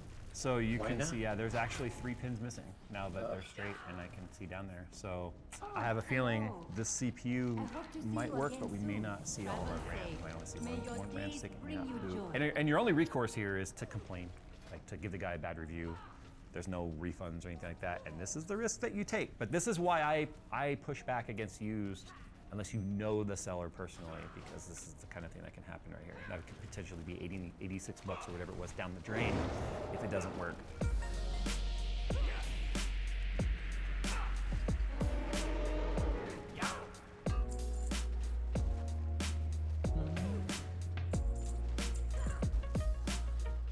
So before we build it, obviously a bench test is necessary. So the CPU is installed, the cooler is installed, the RAM is installed, the graphics card is installed, and the storage is installed.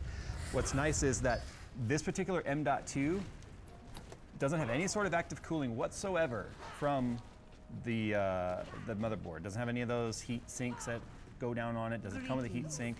However, by installing it right here, directly underneath the graphics card, which is actually the only place I'm ready. Here, only has one slot, it looks like.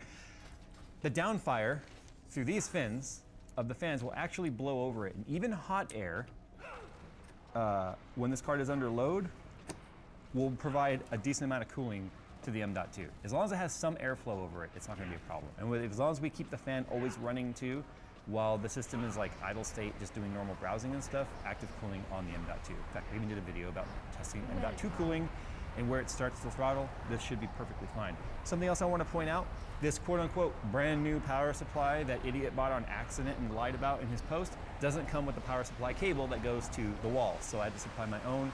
Something else that if you literally don't have a single extra part laying around, you'd be running down to Best Buy or somewhere to pick one of these cables up, which again, added incurred cost. You shouldn't have had to incur because it was advertised as brand new. I believe our #1 concern here, well no, we have a lot of concerns. The motherboard could be a problem. The CPU could be a problem. We did it. The graphics card could be a problem. Plug in this monitor, and let's see in real time without cutting Tell me of your trials. if we are going to get up first. Dude, I love that this board at least has a... So we got C5 is where we're stuck so far with an orange light. I have a feeling this is going to be C5. It also could be the fact that we need to clear the scene. No, it's still stuck on C5. It was moving when I said it was moving. I didn't. I might have to clear CMOS. Hey, we have a red CPU light. Okay, a red CPU light. Yeah, it's a red CPU light stuck on C5. All right, so there you go. I now have to go forward with one of my own CPUs just to see if the rest of the components work. That sucks, because everything in that listing indicated it should have been fine, but you know, I chose to go with the cheaper CPU that was on there because I was trying to make this as cheap as possible, and my red flag, and I called it out when I was looking at the listing with you even right now, was that they don't show the pins. Otherwise, it might have been noticed. I didn't even notice it right in front of me as I was holding it at first, so maybe, maybe not. This is the risk that you take. Let me see what CPUs I have. Damn, it was stuck. Yeah, hey, normal AMD stuff. To get it off, guys, just twist. Holy crap. Okay, look at that's how you properly thermal paste up a CPU right there. There's so much on there. I'm just testing for post right now. I want to see if this, my fingers. I definitely use too much, which is perfect. If you ask Derek at Script Garage anyways. Too much is always perfect. What I want to do right now is I just want to see if it posts with the 3600 XT. The real test would be using it in a different board that works. That's not what this video is about. Right now it's quicker and easier for me to troubleshoot this system with a different CPU than it is to throw the motherboard or the CPU in a different system. Still has a red CPU light. But look, it's code 15 now, which is memory training. Look at this. We just got a signal. B7, so that means no keyboard and mouse hooked up. 14, passed it. 15, memory training. Still have a red CPU light. Oh, there we go. Memory. VGA is initializing. It's going to do this several times, by the way, guys. The first, I did do a clear CMOS. The first boot on Ryzen, it does memory trainings. All versions, so it's going to go round and round and round a bunch. Baladash Malanore. But we go past CPU. So clearly the CPU is dead. Remember the sun well. Glory there we go. To the Sindorai. BitLocker recovery. Sindorai. Well, that's fine. It's just funny that that's even coming up, because here's the thing. If you're a new PC builder that's going, oh, I got all these used parts, you're going to be like, what is this thing? You can just continue, but still, you're going to be like, what is this? It means they didn't format that drive. Exactly, and I said that earlier in the thing. I said, is the drive formatted? Clearly not, but at least we do know that I have a nifty keychain. No, I'm not going to try and reflow the pins and repin it. I watched Linus's video on that, and I was like, no thanks. There are some things worth my time, and there are some things that aren't. And you know what? That is not one of them. So now what I'm looking for here is does all my RAM show up? 16 gigabytes of memory, all the RAM shows up, so it means the channels are working on the motherboard. So far, it seems like we just got really kind of duped by one thing, which is unfortunately the second most expensive component that was in the system. So what I need to do right now is I think I need to get an OS up on this so that we can at least test and see, does the graphics card work on it? So far the GPU seems like it's working perfectly fine. Yeah, look at this, it's sitting at 2025 megahertz right now. Everything is showing up. There's no ICX, it's not an ICX card. Fan control work? It does. That's awesome to see. I'm gonna go back to auto fan. Everything appears to be working just fine right there. I'm just gonna use Heaven right now to load the card up. I just wanna see what it's gonna boost up to. It should boost up to that 2000 number we saw. Yeah, there's 2010. 1995, that's normal. The FPS is actually pretty smooth. It's looking really good. Can we overclock this beach? Let's see. Let's max our power limit out at 114. 114. Oh, that's it's been so long since I've done 20 series, I forget how far they can go. But yeah, 100 megahertz overclock worked right there for a second. And what I'll do next is I'll just build it in the system so we can see how the case does for 50 bucks. Let's talk about the CPU being bad real quick. I just looked up the price on Amazon of what they are brand new. I could get a brand new Ryzen 5 3600 6-core 12-thread CPU for $118. I paid $86 for this. So now to replace it with another, see here's the thing. What would you do now? Would you go, damn, I'm gonna buy another used one? or would you just say, screw it, I just got burned, I'm gonna buy a new one? You got 86 bucks into your system that is useless now, that could have potentially got us a better graphics card. It could have got us double the storage, easily triple the storage at the price I paid for it. Better CPU cooler, better power supply. Is that 86 bucks in, look, what is 86 bucks of 609? So 14% of the total cost of this build is bad. So now, if I have to buy a $114 CPU on top of the 609, it's now a $723 system. There you go. That should have initially cost, right? So if I do 609, and that's including the shipping, minus the $86, it's 523 plus 114, it would have been $637 versus 609 if I just got a new one. But this is one of those things, you guys were like, Jay, do used. If you're gonna buy a used component like CPU and stuff, Phil and I were talking about this, it is probably a good idea for me to turn the volume down. Well, there's no volume. There we go. If you buy this sort of stuff in person, take a friend with you, go to Starbucks, meet up in person, Craigslist, ad, whatever. When you take it out of the box and you start doing this, ew. When you start, graphics card is working. This is the RGB control. It's just, you know, where your drives would go. So on the other side, you can mount some drives, but this is kind of wired.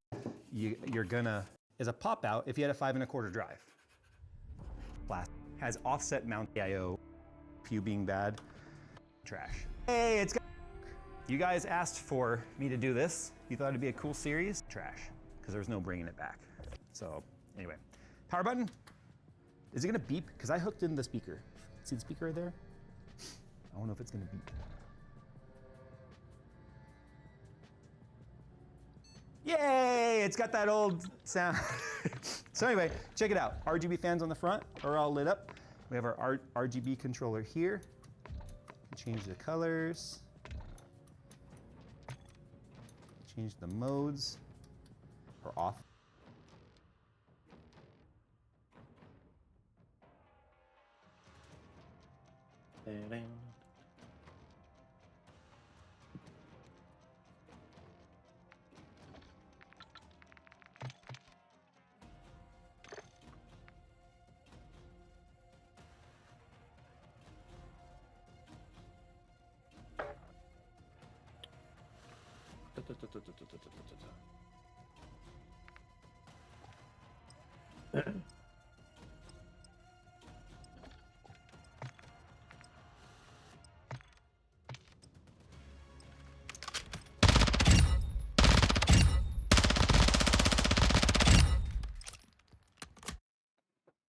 Let's try this.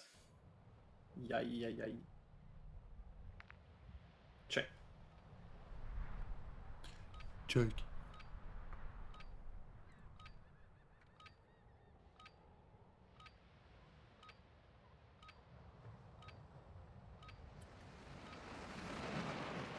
Is that a pratique done like Twitch or something? Use this time to practice. We will be deploying soon. Whoa.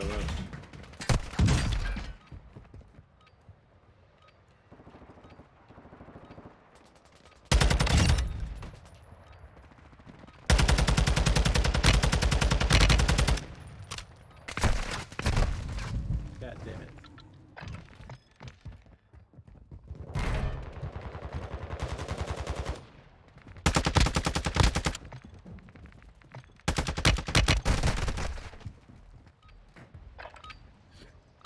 Preparation is done.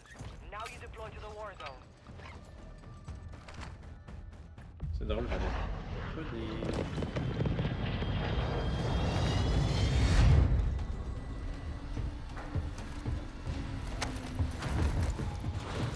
Alright, let's go.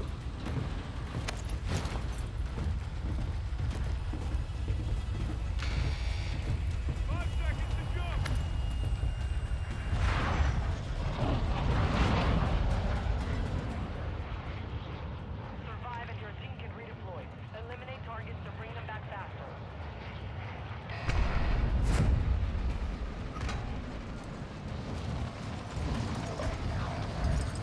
Ah, c'est une bande de piments, merde.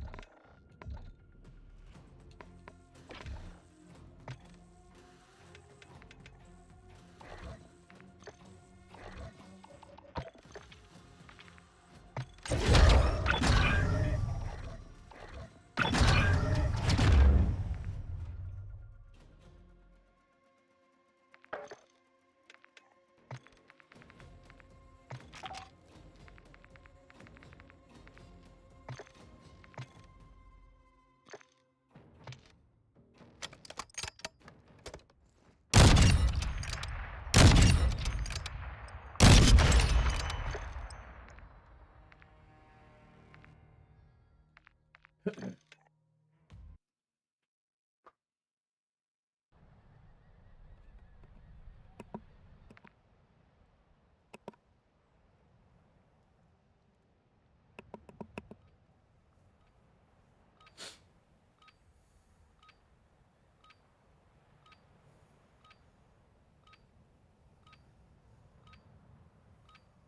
dropping into the AO. Check your gear and weapons. We go soon.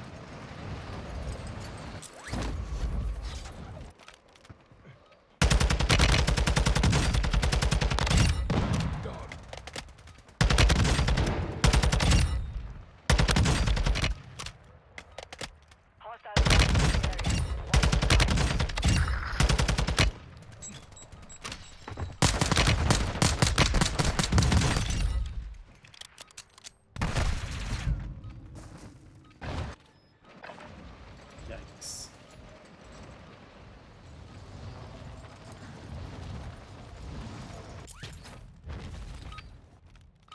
Enough training. Now we face the enemy for real.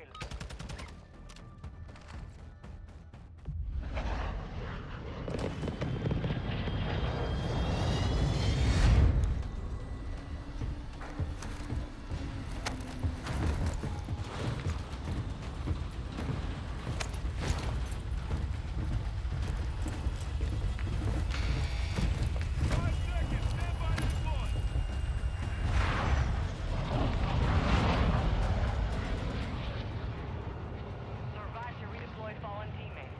Kill to bring them back faster.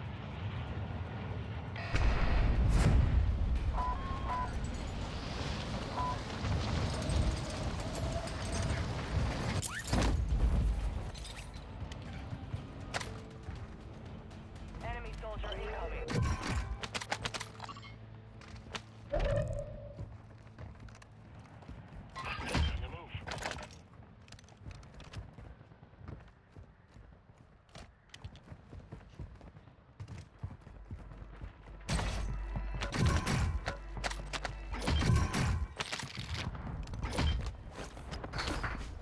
Enemies deployed a counter UAV.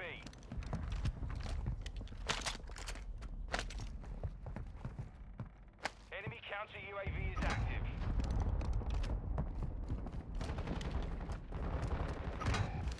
Enemy on the move.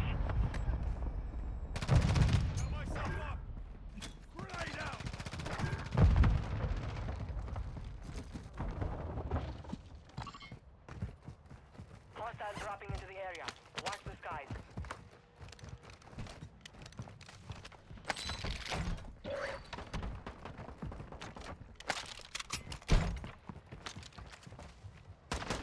Taking effective. Enemy UAV Crack. overhead. Flash. He's not gonna come out. Oh, snipe.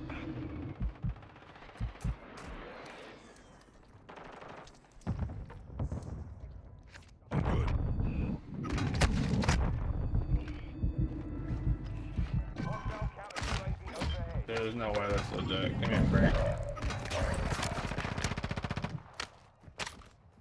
Enemy UAV active. Thoughts in mind. Hostile UAV in the area. Well done.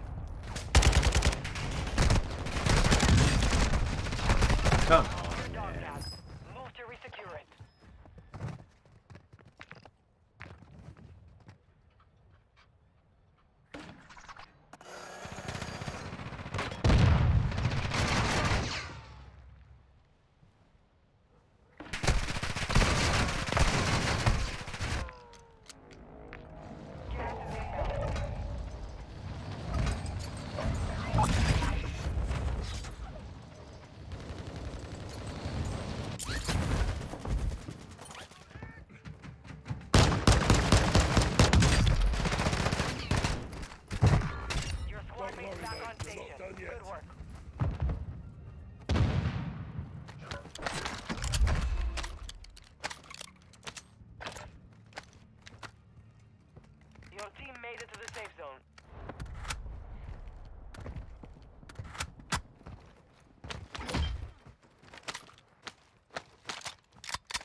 Dude, I am so over this. Fucking faggot. Fucking cheating. Got max fucking camos. Car can hardly move. Fucking cute. Wow. Wow. Dude, he's cheating. Report that dude. I'm telling you. How many fucking people have yes, the he time is. to get Yes, max yes. fucking camos? Yes, he is. That was like instant. I'm fucking tired of it. Nobody reports these fucking guys. They just think they're fucking good.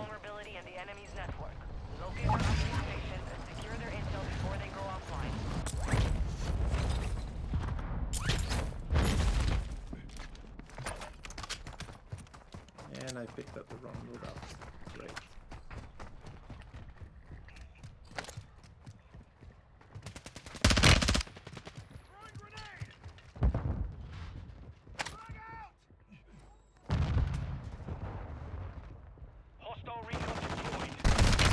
Wow, what the fuck, man? How did he knew I was right there?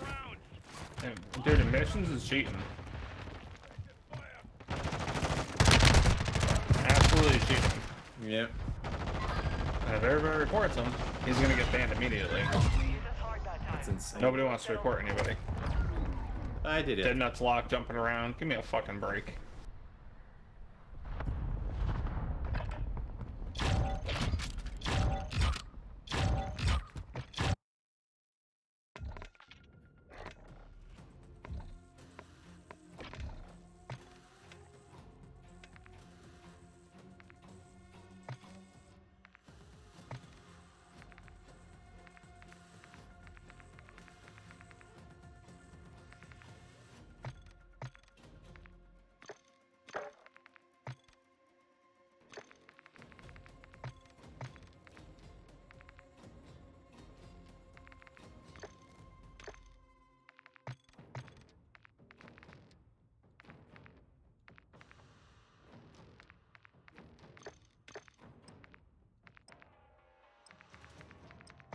You can be on my team any day. I'll be your best friend and you will be mine.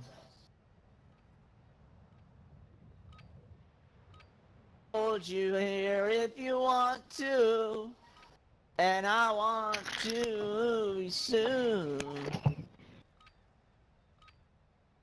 Oh, oh yeah, mama. Oh yeah, mommy.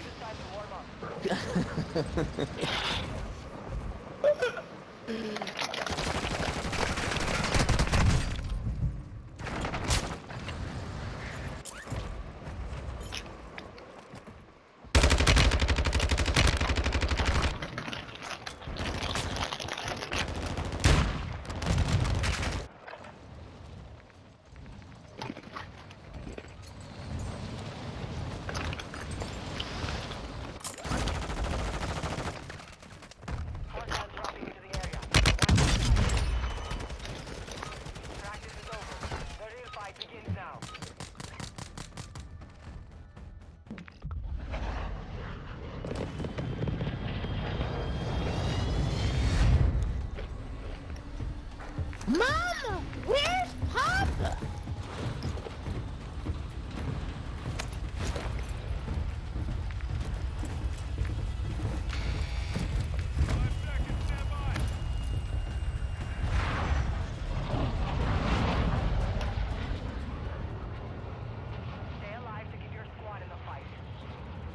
Who wants it in their mouth?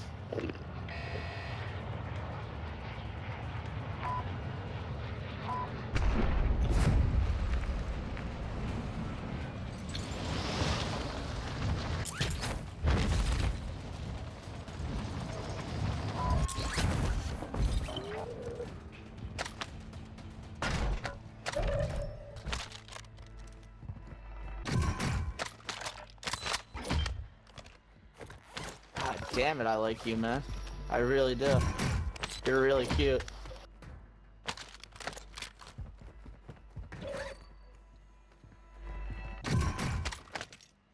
Who is that target? What's poppin'?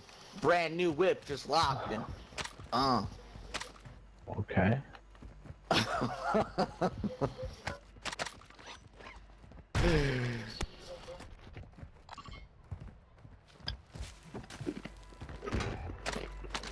Oh, that's what you get for not landing with the team.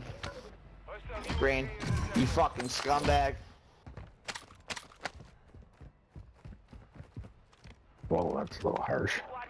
Well, you know what? it's a mean world, you know? It's a mean world out there. That is true. We can't be doing the soft shit like, ooh, I feel like I want to go this way. No, you go with the fucking team, okay?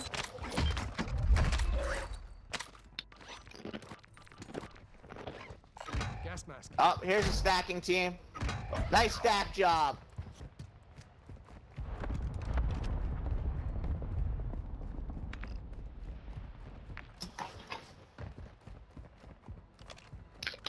You have reinforcements inbound.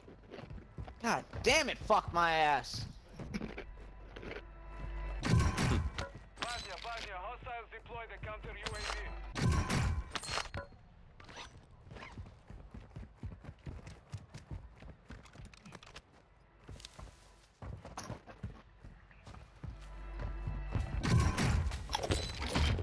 I want my fucking ass eaten, man.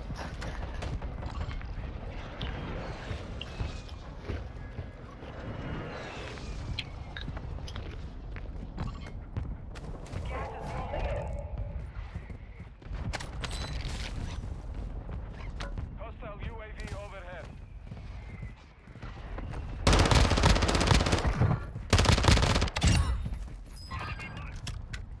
Enemy dropping into the AO.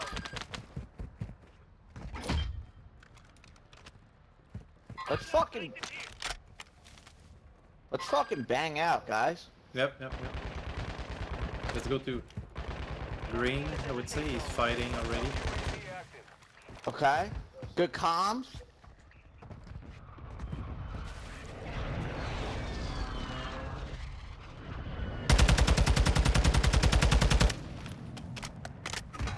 Wow, you are a rat. You are a rat. Hostile UAV in the sector.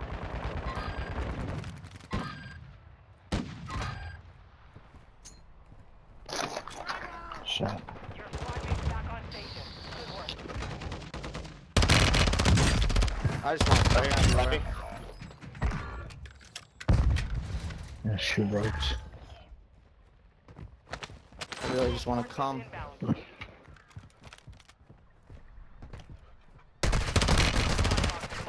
Secure those locations. Put it in their mouth, guys.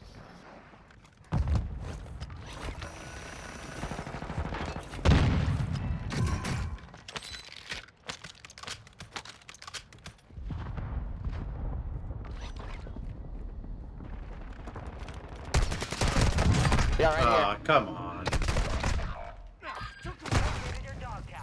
Can't ping it, obviously. Come on, guys. Fuck we doing? Trying to survive. Oh, I'm playing terrible. I'm playing fucking terrible. Alright, I gotta play more aggressive. Fuck this. Fuck this, fuck my ass.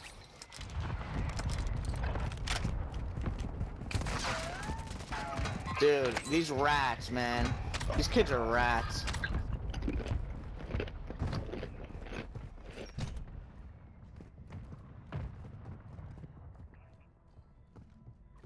Where are they? What? Oh my god, Jessica, you are so nutty.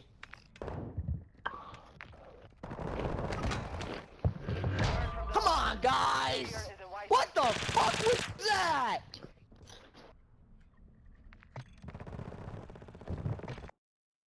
Forget about this. This is very good. Dude.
c'est ça.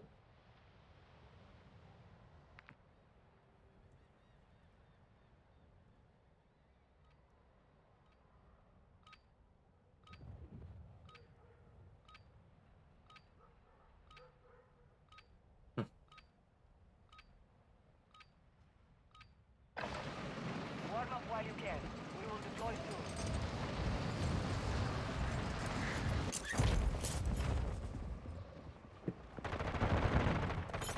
Hostiles dropping into the area. Watch the skies.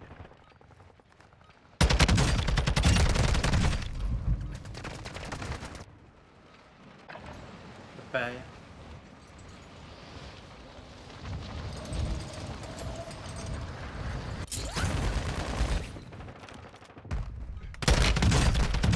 Enemy dropping into the AO.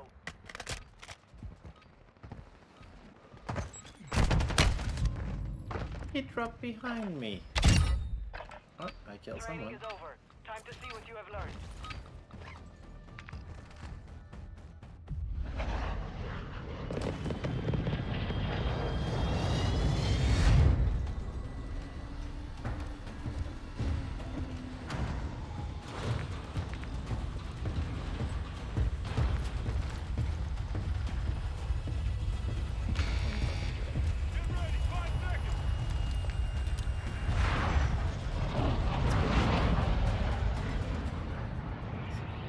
Survive the timer to secure redeployment. Earn points to speed up the countdown.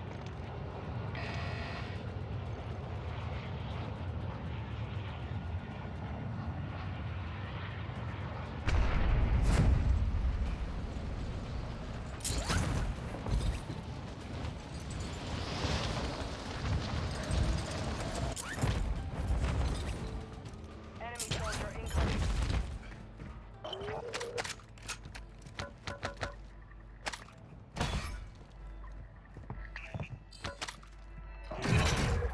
Positive ID on the bounty targets. Eliminate them.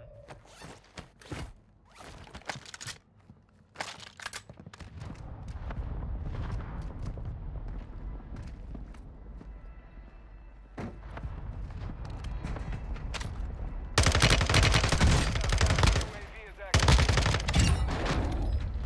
Hostile UAV overhead. Hostile UAV active.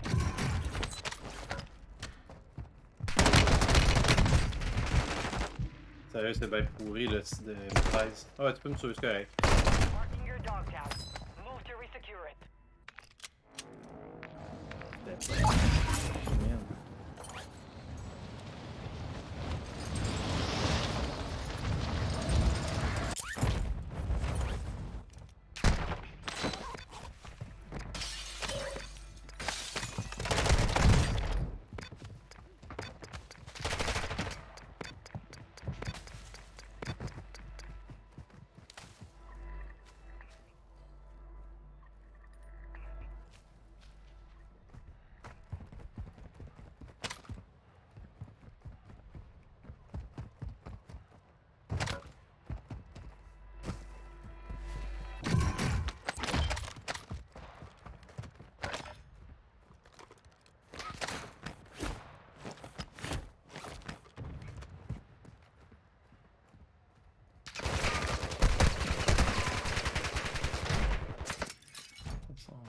Passe un peu.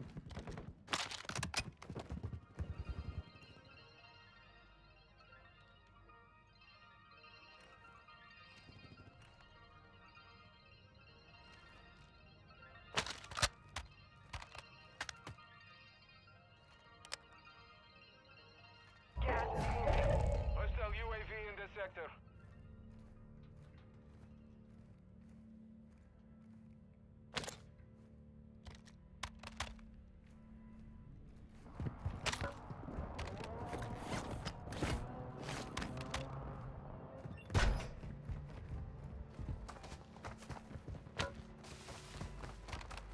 Hostile counter UAV overhead.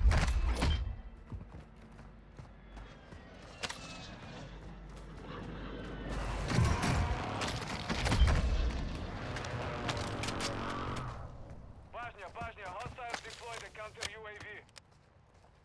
Hostile UAV overhead. Hostile counter UAV is active.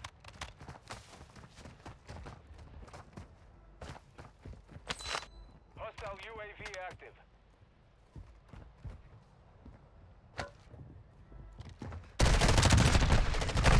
Order your dog tag to restore your honor.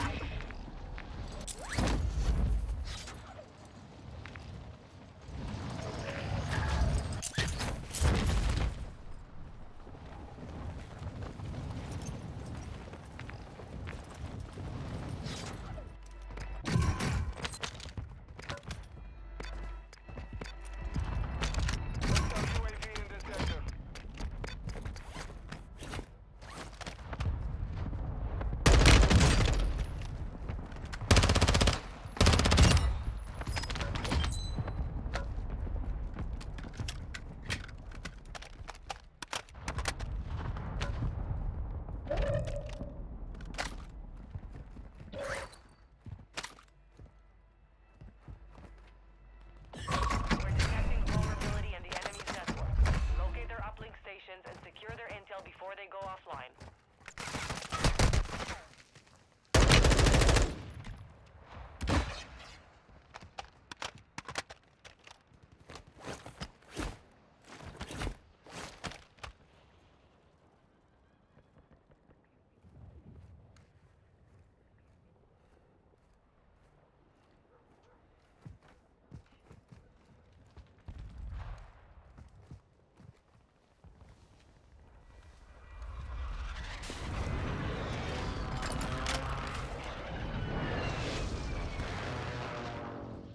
Dropping into the AO.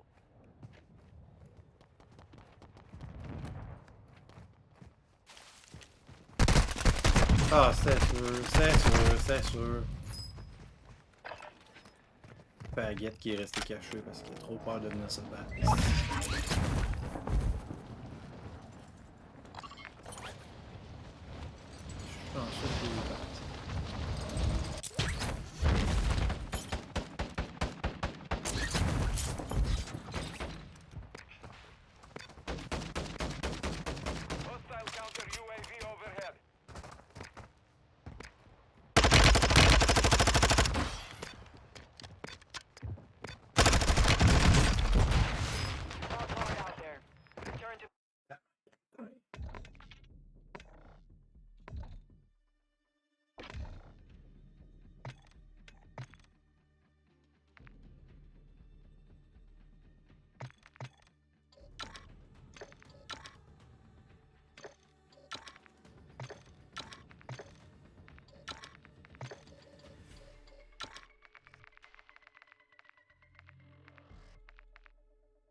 Bon.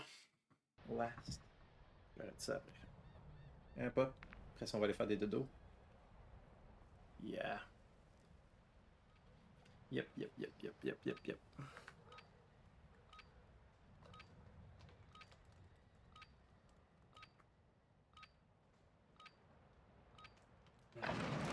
Check weapons and gear. We're holding for deployment.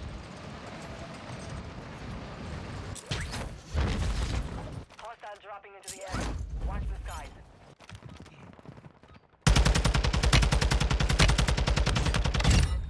Your fight is finished.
mutiné. Dog tag.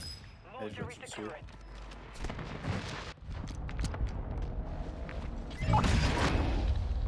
I killed him. Wow.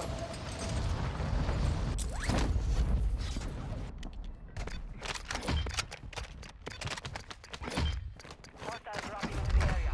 Watch the skies.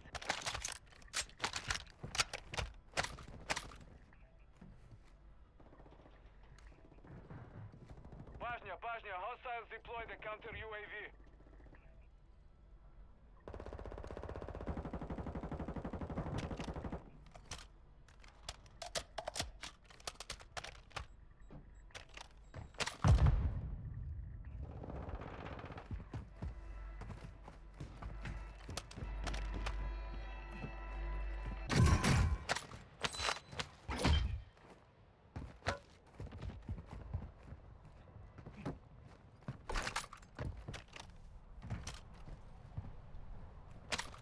Hostile UAV overhead.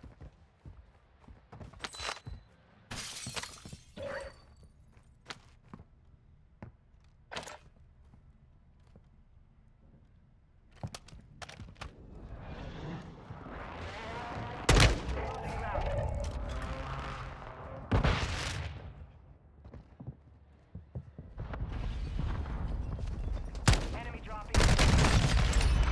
Destroyed.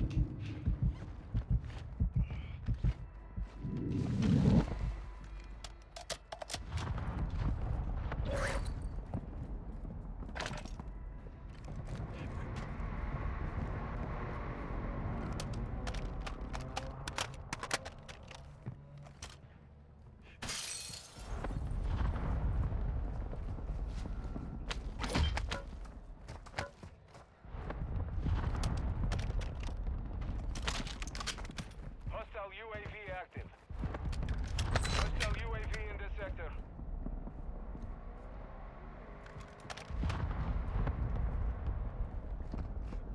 Hostile UAV overhead.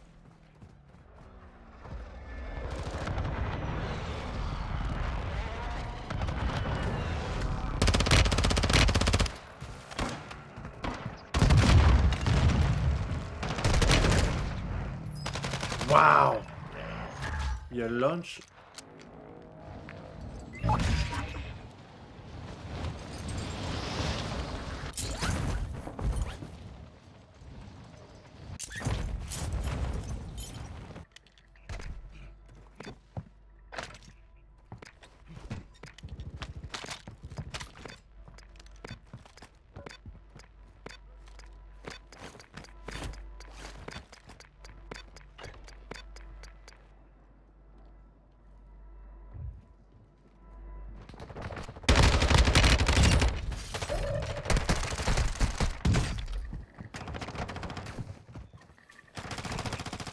We're detecting vulnerability in the enemy's network. Locate their uplink stations and secure their intel before they go offline.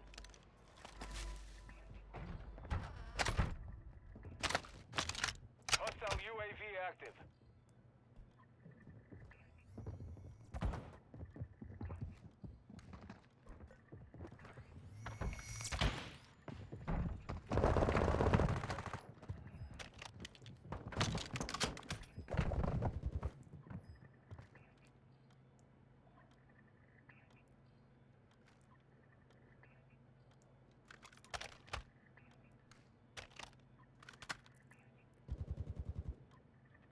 Hostile UAV overhead.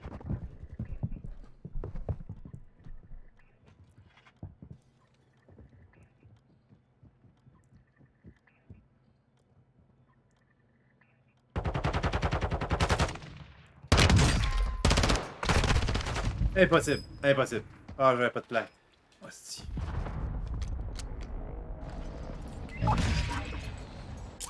Là, je peux pas retourner là parce qu'ils vont camper le style loadout. Bon, je vais sacrer mon camp ailleurs.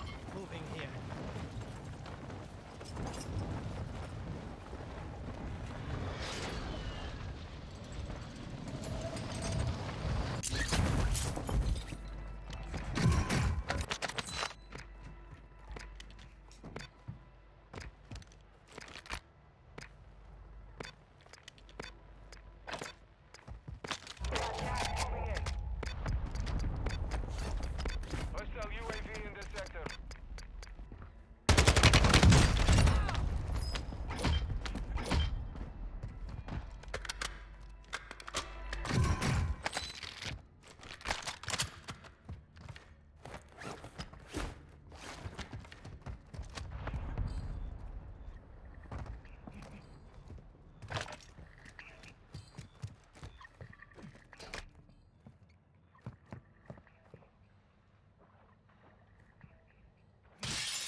top 25. Nicely done.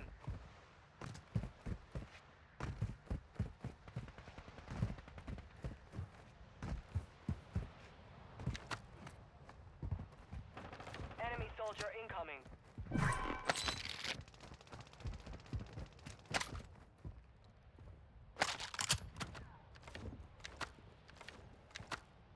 Hostile UAV overhead. Enemy resecured their network. It's over.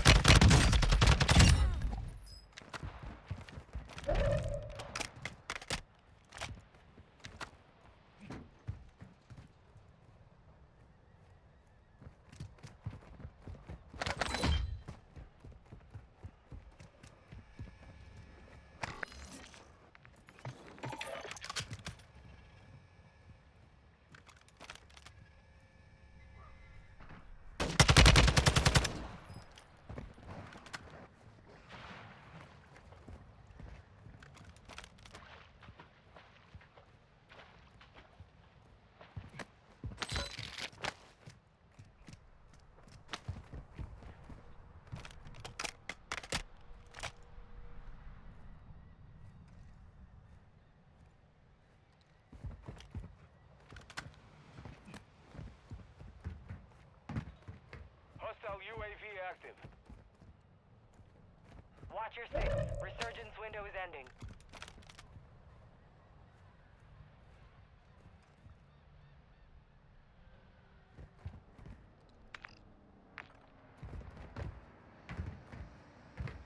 Gas is moving.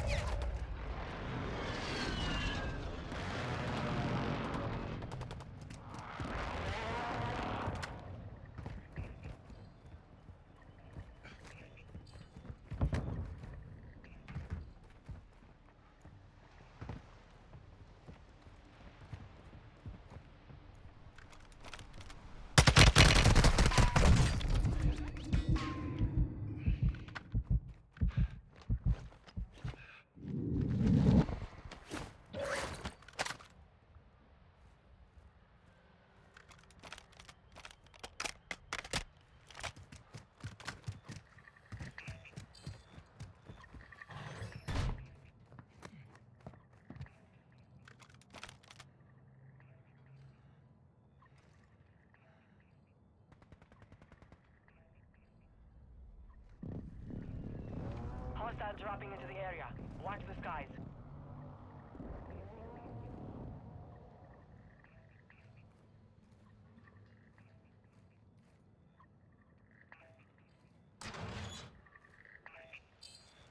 Resurgence has been deactivated. This is the end game.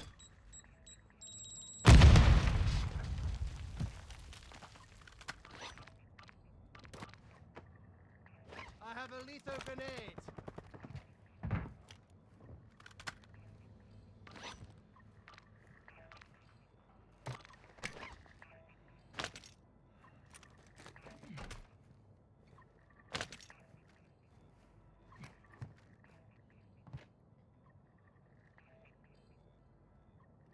You're in the top 10.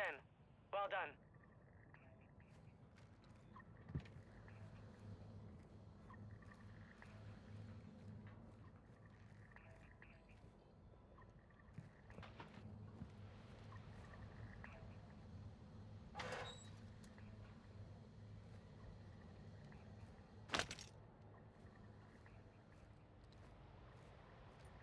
You got gas moving in.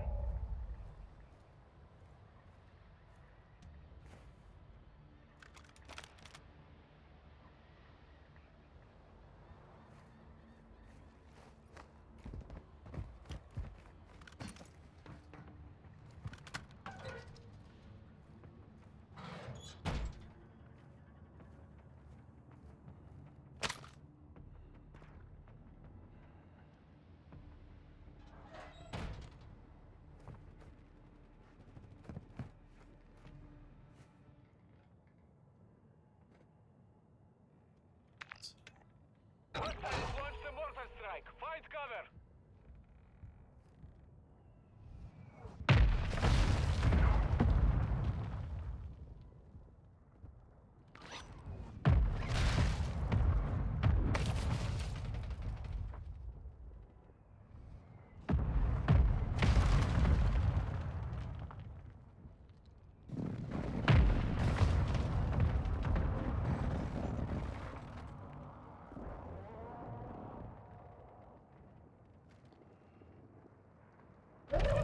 counter UAV overhead.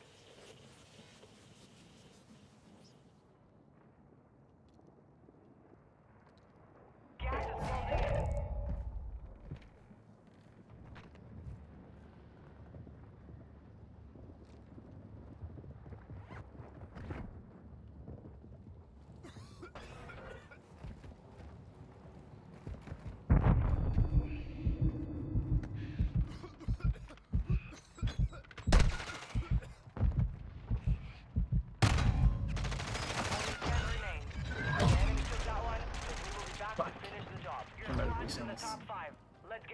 J'aurais dû courir en même temps que le gars. You're losing ground.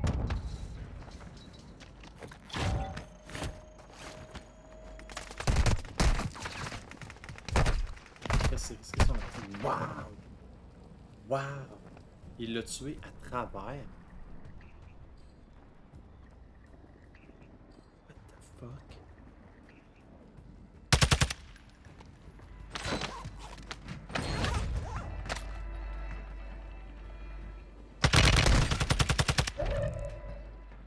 Oh, faut qu'il push.